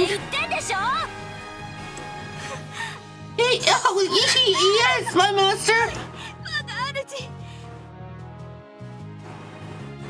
I'll revise it! I'll revive my theory!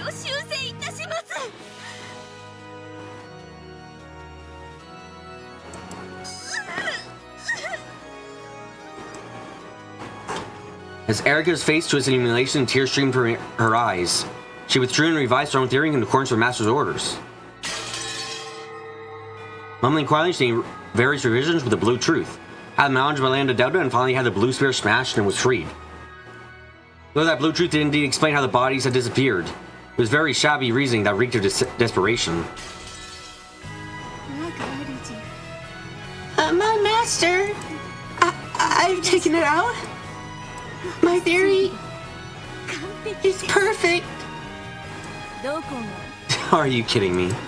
It's woefully pathetic. But I'll forgive you. Because your face and your theory are both so shameful and funny.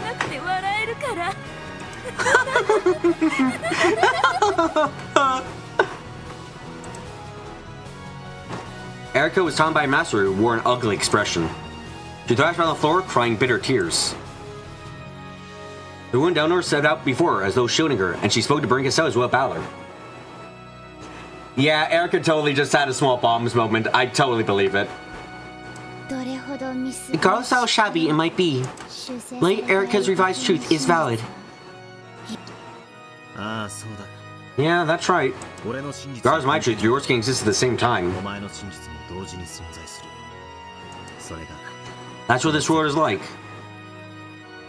No one can disprove them, so even if there are various truths and even they contradict each other wildly, they can exist at the same time. We ain't even gonna hear it? Wow, it must be bad. Hey, chat, come up with your own example of what she said that's so shabby a way of fucking getting her into work. I want to hear. I want to fucking have a good laugh. Here, as many truths exist as you can imagine. No one can unilaterally deny them. Yes, that is true.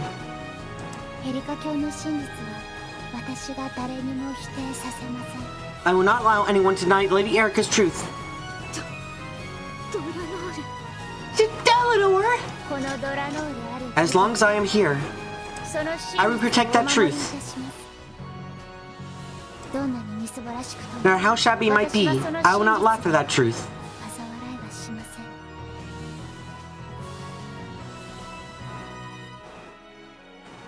Tell her about a rouse your own ass reason that. Yeah, totally, Darkbit. Someone ate the bodies. Yeah, I guess Balor was fucking just hungry and he went nom nom nom nom nom on those bodies. Maybe everyone did. Maybe while she wasn't inside, they all fucking ate the bodies. You never know.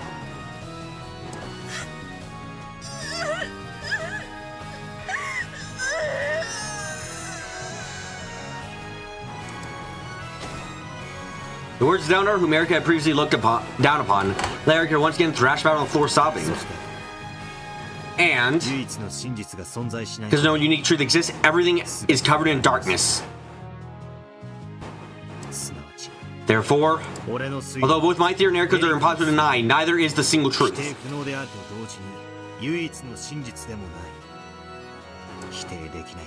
There are uncertain things, neither of which can be denied, and neither of which is absolute. As long as there's no definite answer, the witch illusion still exists. Isn't Eric who's allowed to expose that, and isn't in the rest of you either. It's me alone. I won't let anyone expose Beatrice's illusion except me.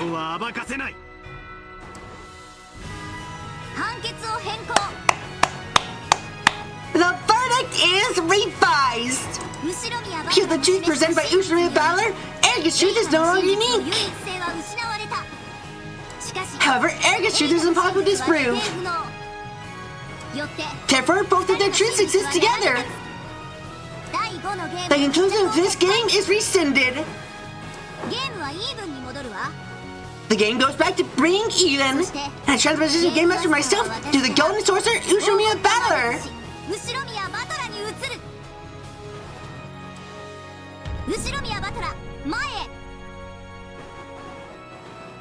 Umineko Balor, step forward. I appoint you as the new Game Master. Will you accept? You will, right? I never expected things to get this exciting. See now, you new endless witch. Come on, hurry. Yeah! I'm the new Game Master. I'll weave the 6th game. Erica, let's hope things were good this time. Stand up! Yes. You bet, oh Sand. You will rue. Give me a chance to recover from this humiliation. Oh my god, the next game is Balor. Oh my god, the next game is Balor. Oh my god, the next game is Balor. Let's go. My master, give me an opportunity to fight with Balor again in the 6th game.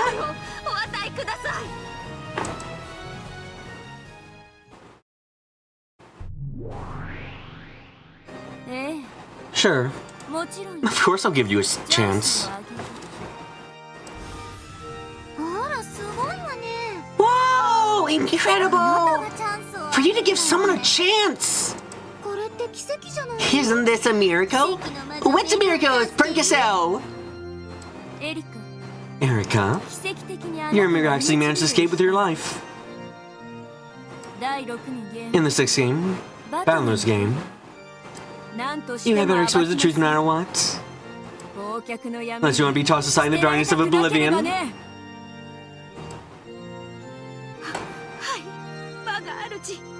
Yes, my master. Eleanor. Of course. I am still on duty, and my break isn't for another 2 hours. So I will help you.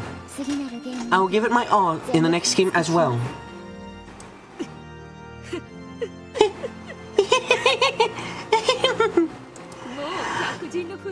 I won't pretend to be your guest any longer. You're the donor, I'll tear your game to bits.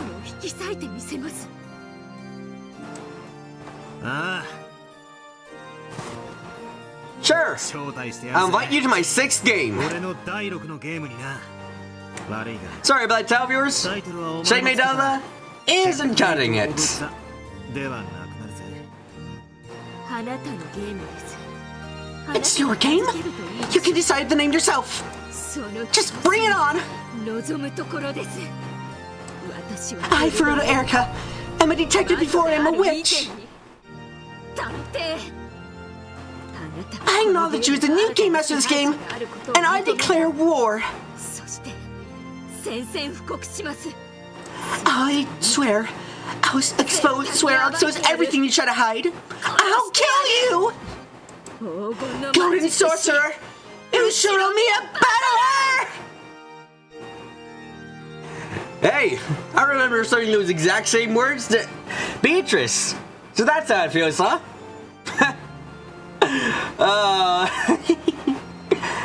We're back to episode 1. The end of episode 1, everyone. The detective has declared their undying hatred of the Golden Sorcerer. Yeah, come at me with all you've got.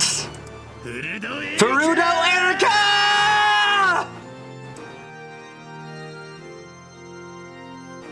Just watch, Beto.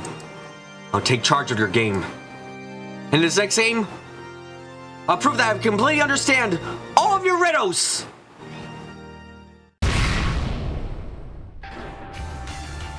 Woo! That was fucking amazing! Woo, woo, woo, woo, woo, woo, woo! Oh my god, that was so fucking good! Oh my god, I love seeing Valerie coming! Oh my god, yes, this was so good! Ah! And the fucking reflection at the end of episode 1, like we're back to the end of episode 1, except Balor's Beatrice and Erica's Balor, and like it's all fucking so cool, and I can't believe how awesome this is, and oh my god, I'm loving this. Oh my god. This is so good. I can't fucking, oh god. This is so good. This is so good. Oh my, fuck.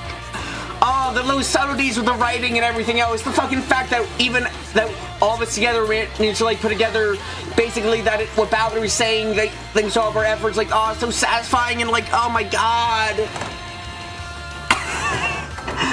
I'm not starting episode 6 tonight, sadly, but oh my god, this was so fucking good.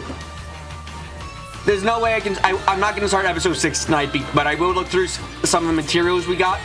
And I'm just gonna keep talking about how, like, oh my god. Oh, I'm out of breath. I am out of breath now because of how fucking excited I was. I'm sorry, that was amazing. God damn it, the answer arc starts off really fucking strong.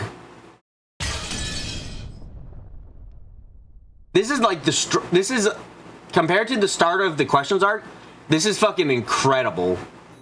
This new comment battle is great. It's fucking amazing. New elements added. I need to check out the new elements. Let me see. I want to check them out.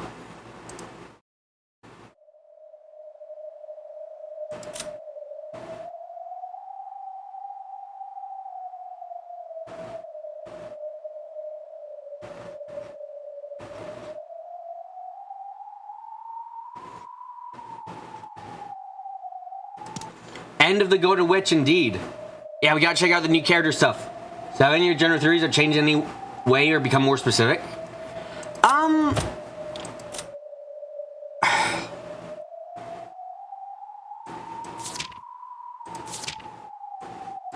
I think the Beatrice theory has some problems in some ways. Mostly, yeah, we should discuss the character tomorrow. Yeah, the Golden Swords are battling Falcon's Detective Furuta Erica. It's always like the two Speedo fucking be great shit.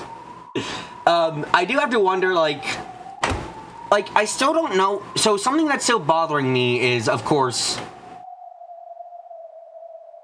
why, like, what happened to Beatrice 3 years ago? Because Canon Canon is an author.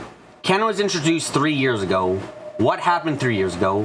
Who is the John Doe from 19 years ago? Because Balor isn't wrong, and even us, we have been theorizing ourselves that it's not completely unreasonable for Balor to be the John Doe, but we also think it's entirely likely that Balor is actually Kiri's child who was swapped out by Kiri's bitch of a sister with Asumi's dead child.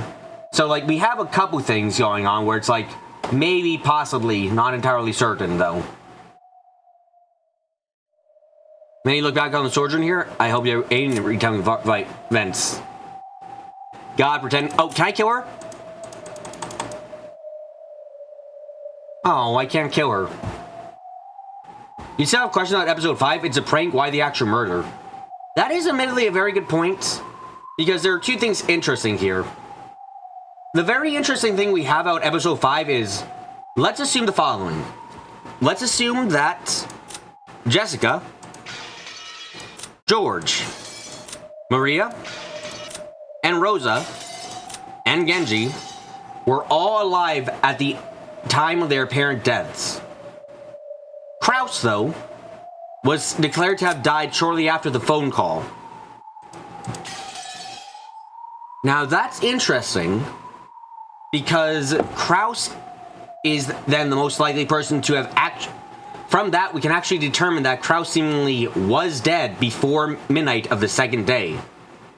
So the question becomes, was this fully a prank, or were these people involved in the death of Kraus, or was Kraus killed by someone else? That becomes the question there, you know? Especially because everything Erica did to determine and create people's alibis only cover the deaths of George, Jessica, Maria, Rosa, and Genji. None of Erica's things she did covered the death of Kraus as giving anyone alibi for him. So it creates a bit of an issue. You're thinking it's an episode 4 now with everyone playing the roles, but Beatrice killed Kraus unbeknownst to them. You know what? I can believe that, actually. Considering that, let's remember, Shannon Cannon learned thanks to Rudolph being a fucking idiot. Because remember, okay, let's go back and remember. In this episode, Rudolph accidentally let it slip that Balor is now the new leader, head of the family. So, that means that Canon and Shannon were in the room at the time. That means these two, aka these one, know that Balor is now the rightful heir. They honored the word of the rightful heir. They know that Kraus is a lying piece of shit. They go and they possibly go and kidnap him and kill him because of that.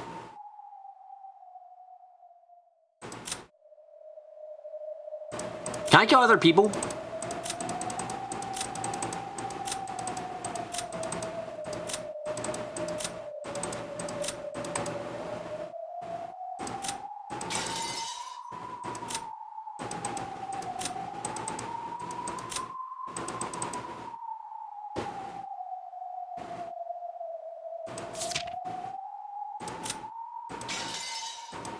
Oh shit.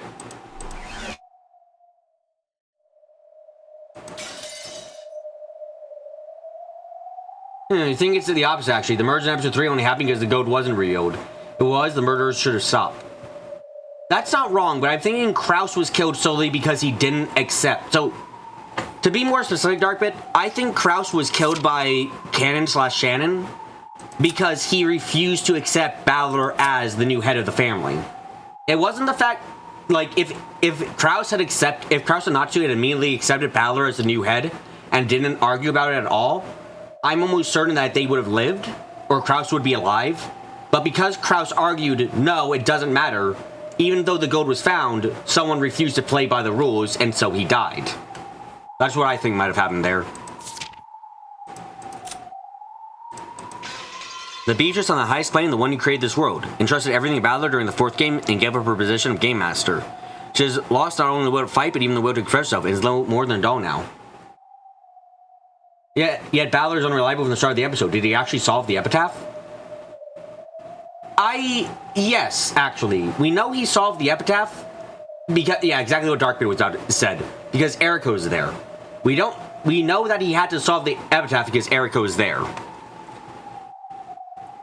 She has lost not only the will to fight, but even the will to express herself. In a world of the game board, those who do not fight have no meaning.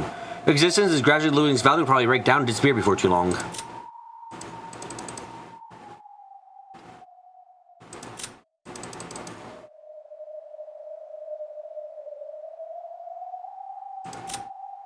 Change? What the fuck? Why can't I give you glasses? Where the fuck was that coming from? Wait, what? Why can't I give you glasses? What? You mean more so, what if he was given the answer in advance by Beatrice who had discovered the gold?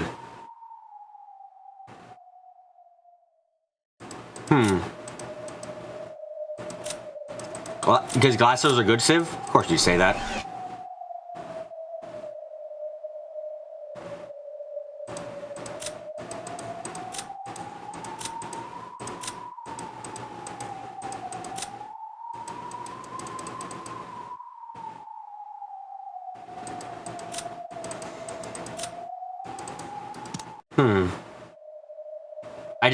I need to know, what's the name of the 6th episode? Dawn of the Golden Witch. Oh, that's a fucking name and a half.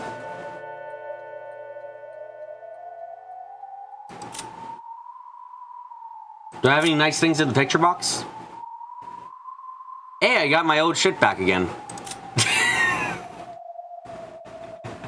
This is such a shoujo game, CG. Look at this shit. Look at it. Look at this shoujo as fuck image. Look at it. Look at it. It's beautiful. It's perfect. You can't deny it. You ship it. We all ship it now. We all Balor ships himself with it. We ship the Beatrice and Balor here.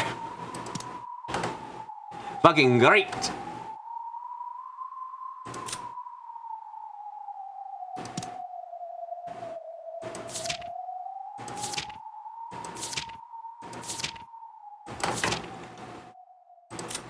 Ooh, determined Balor.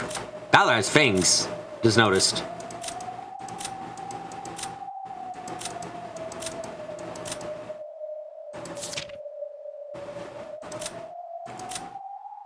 The worst portrait in the game. Oh my god, and look at that. There's a fucking dead hand. Everything's degraded. Her portrait is so despairing. I love it.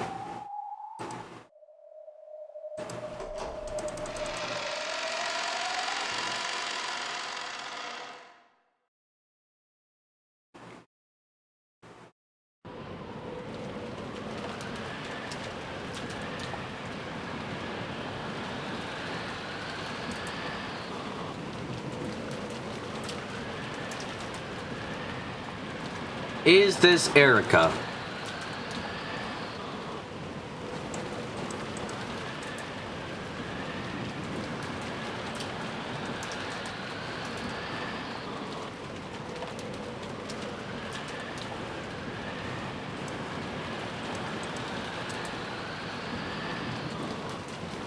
Probably not. No, wait, what? Question marks. Wait, what? There's more to the scene? What the fuck? Huh? What is that?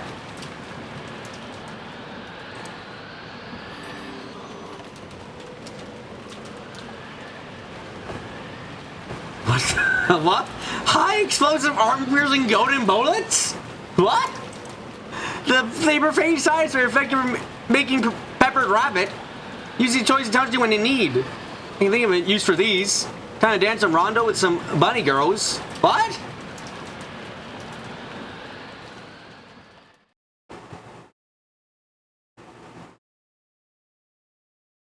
Episode 3. What? I skipped a fucking one from the last one? What?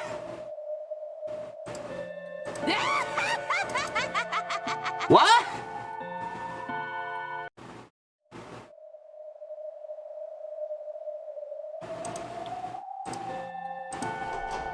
Okay, let's fucking go. No, I think I did 4. 4 was all the little hints and joking stuff, right? Would you like remember your Golden Dream? First, let's check out what it's like without the Golden Dream.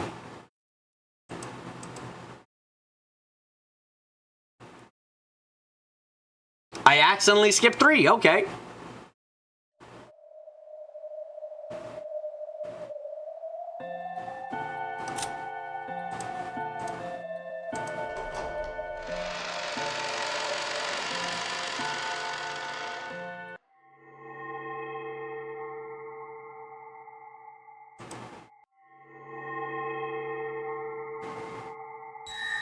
That's not even going to do the Umineko. This is nothing but a performance test. Smiley?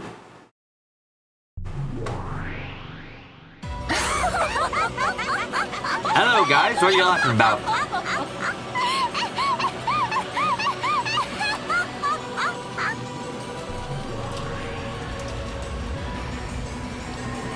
What the fuck is happening here? Come arise, goat attendants.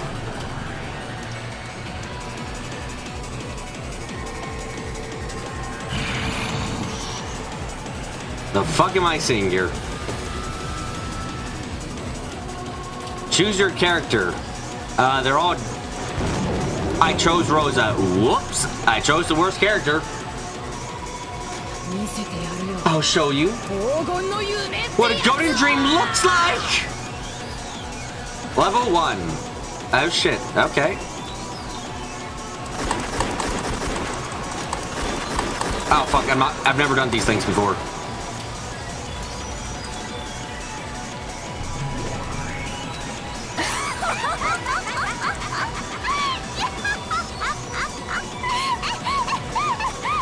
I find it hilarious she laughs longer than the rest by a good margin.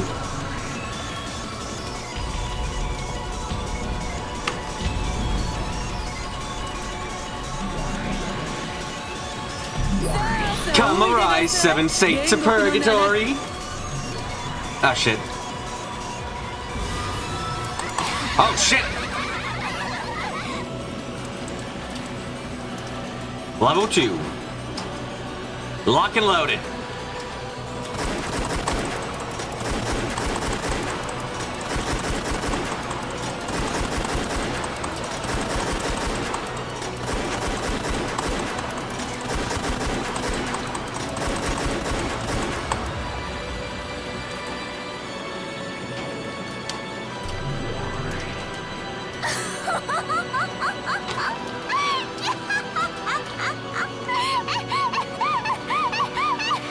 This is so fucking weird, I love it. I wasn't expecting anything to change when I clicked on the Maki button last time. Come arise, Virgil's suitable for me. And let's see Virgil much stronger ones. Cool ones.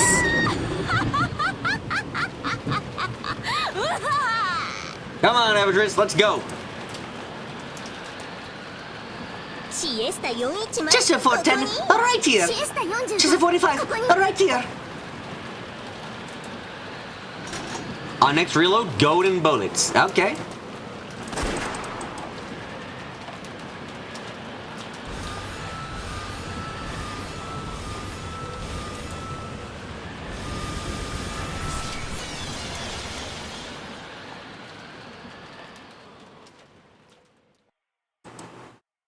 You undoubtedly failed. Wait, what? Okay, so I need to, I guess I fucked up there. So what, I need to, like, shoot them in the middle of the air?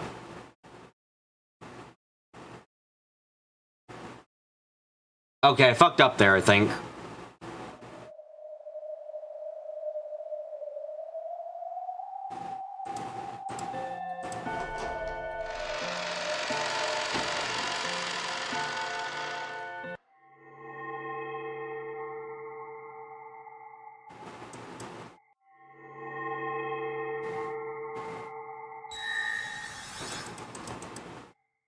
Yeah, so apparently I just fucked up there and I need to do better. Okay. Yeah, I need to be better with my aiming. This is not where I was expecting to be this time. Okay, we're gonna be doing a shoot off in the middle of the woods. Got it.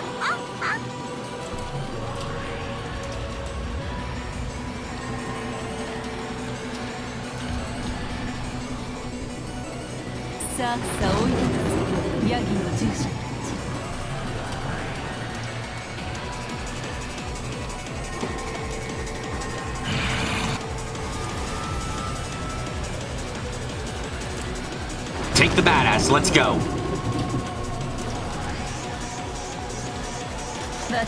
You know, I can be brutal when my husband isn't around. I can be pretty brutal when my husband isn't around.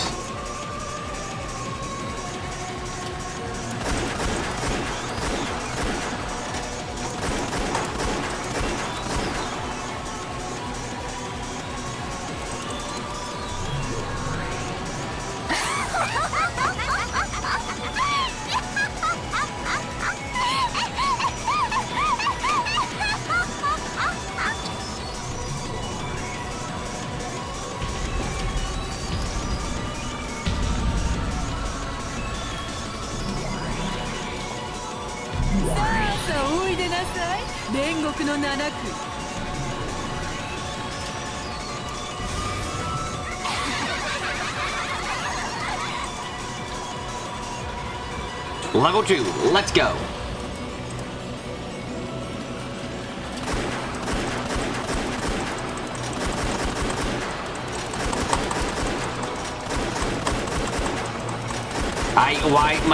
Why must I be like, oh fuck, I clicked off screen once. Okay, there we go, fixed it. Level 2 cleared. Okay, I need to not shoot the bunny girls at first, got it, okay.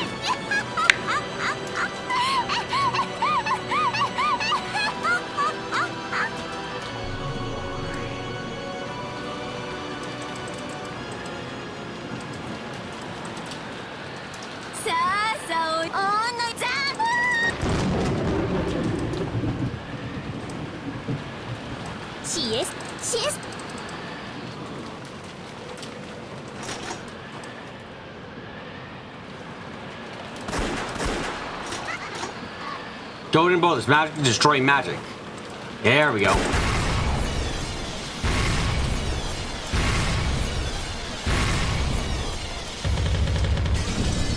There we go. Did it. Level 3 cleared. Sweet.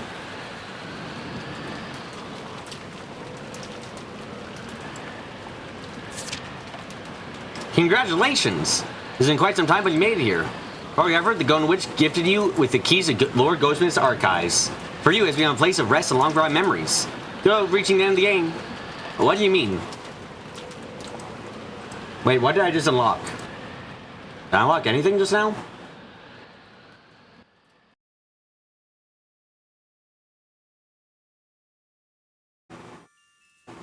Oh? What the fuck?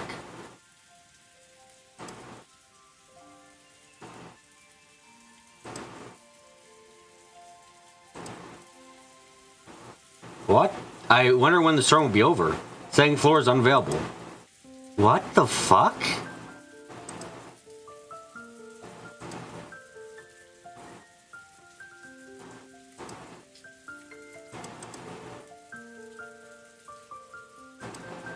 Right time to take a break. What the fuck?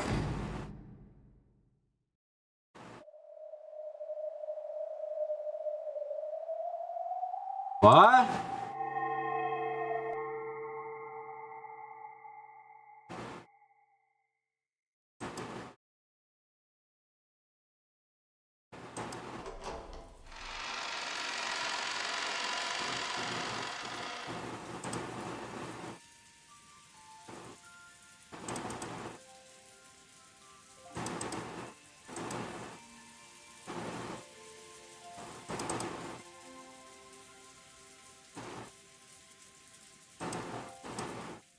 Wait, I can like rewatch the opening?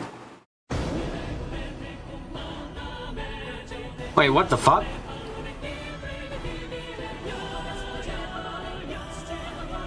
Wait, you just realized we can get the layout of the mansion now. I guess we can get the layout of the first floor at least.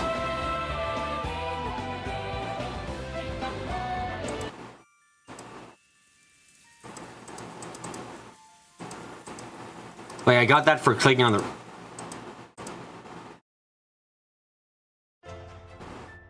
Okay.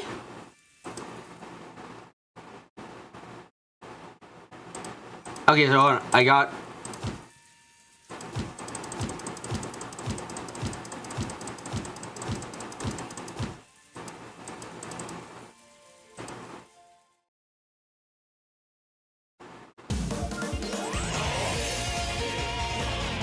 So this is like the opening and shit? Okay. This is weird as fuck. I'm kind of into it though. Sorry, can I... Oh shit. Oh, it's like a fucking interactive menu. Oh. Hold on, can I like... Oh, hello there.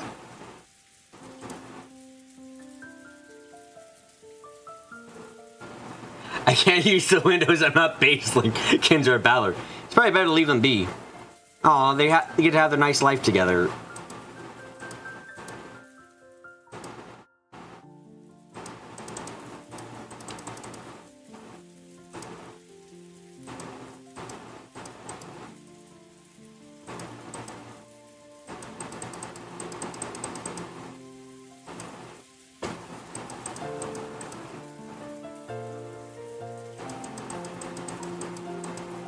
Now, why is the second floor unavailable is the second question.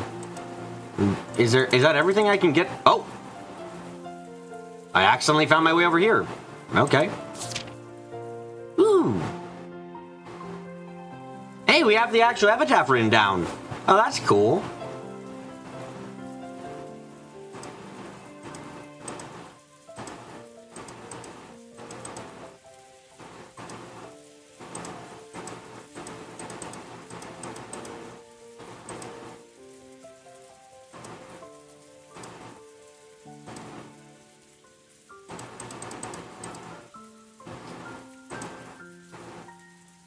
We'd like to enjoy the Chiruru trailer.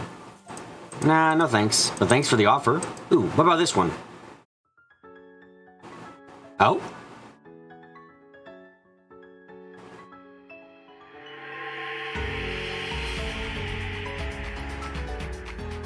What the fuck?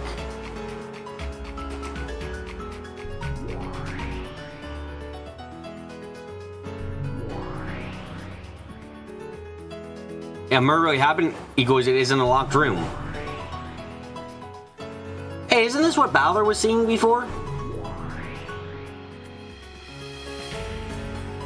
Oh, is this to give us our own hints back?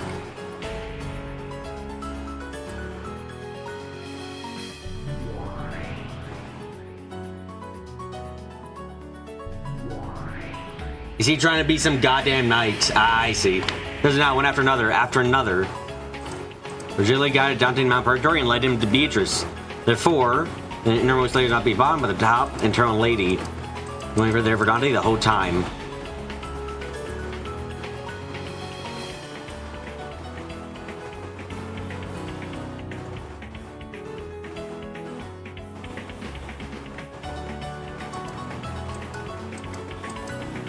I think Balor came to most of the same conclusions we did, which is really neat.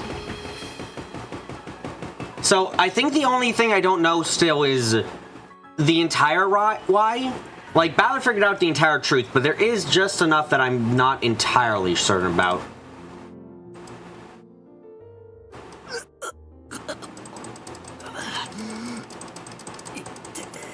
Is this just the entire scene again? Oh! I see. This is the scene with, like, fucking... I can see the, like, dialogue and shit here now. Cool. My moon was so thick. We can see the scene with, like, its faux anime-ness. Cool. バカだ。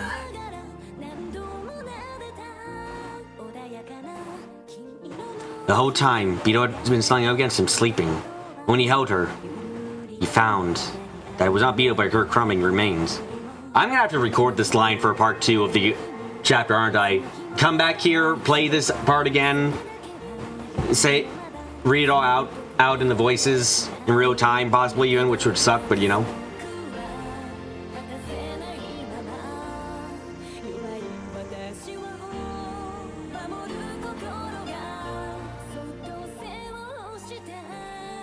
God, this is a really, like, God. I wasn't expecting the stream to go on so long after we beat the episode, but this shit was so good.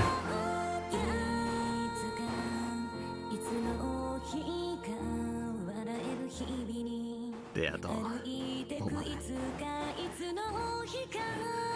本当にバカだろ。俺はようやく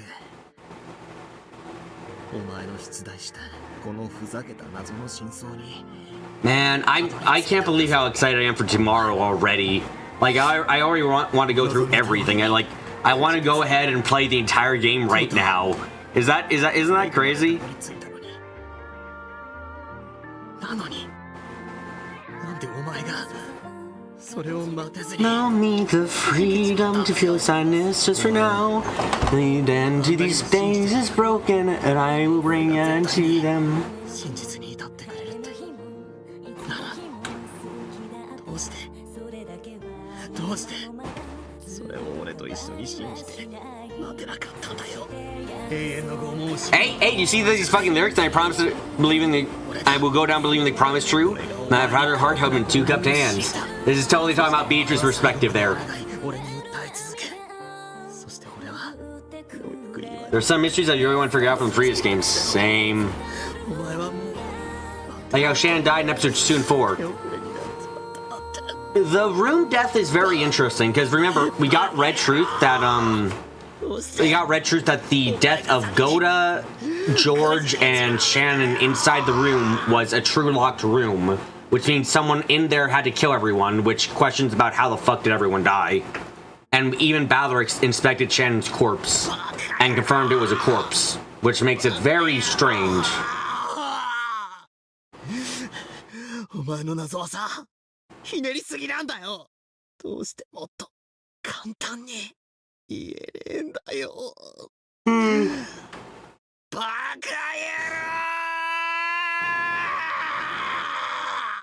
郎！ Also, gotta say, voice acting for Balor here was one of my favorite parts of this entire game so far.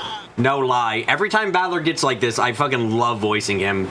I did cry so much during it too because I was getting in character and like as I said, going from crying like a bitch if I was Balor to having to be smug as fuck to be Erica is it's whiplash.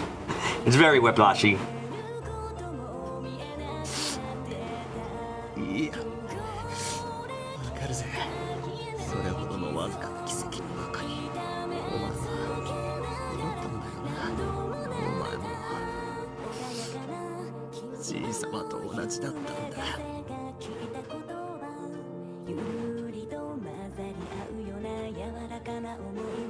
I wonder how much analysis you can do with the lyrics of the songs now. With everything we know, I wonder if there's lyrical analysis you can try put through to figure out stuff. That'd be fun. Or maybe torturous, I'm not sure.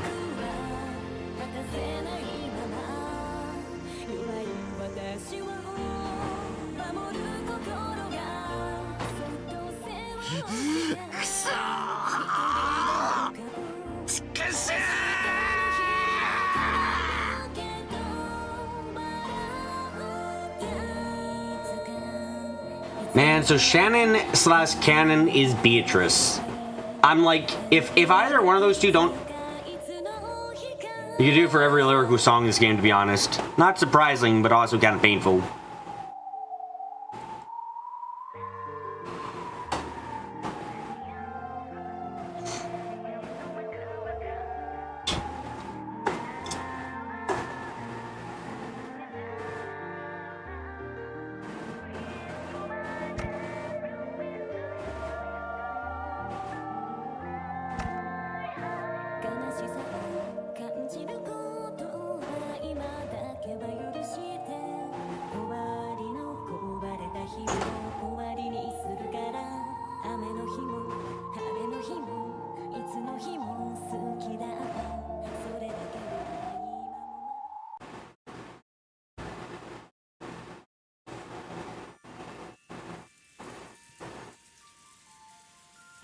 But yeah, we have Beatrice, Shannon Cannon, and Genji, Nanjo, and Kumasawa as the constant helpers. Yep.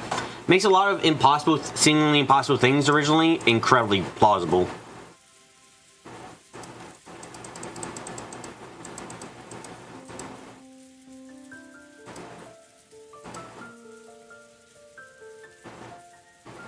Nanjo's especially handy. Yep, having the doctor on your side is very helpful. Also, look at the dead bunny lady who's allowed to be alive. Isn't that sweet?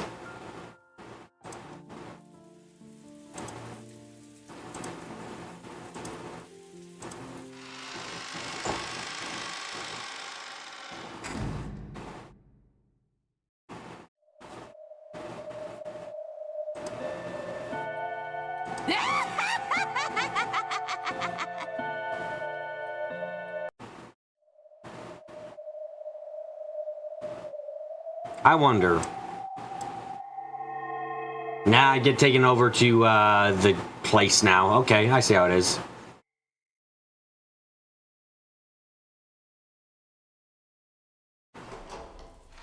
So I just get taken over to the mansion now when I try to go to the Omakes. Got it, got it, got it. I'll probably be allowed on the second floor once I finish the game, I imagine. By the sounds of it, it's saying after the rain, when will this rain be over? That makes me think of the second floor, of like after the mystery has been solved and we're no longer in the locked room, you know?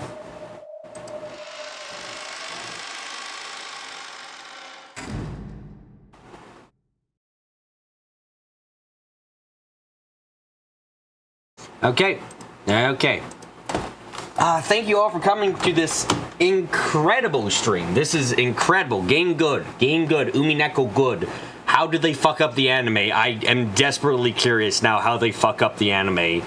I need to watch it after this. After I finish everything, I need to watch it. I need to know how they fuck it all up. Anyway. Thank you all again. Thank you all very, very much. And until next time, I'm gonna get up close. I'm gonna get quiet. And I'm gonna say goodbye.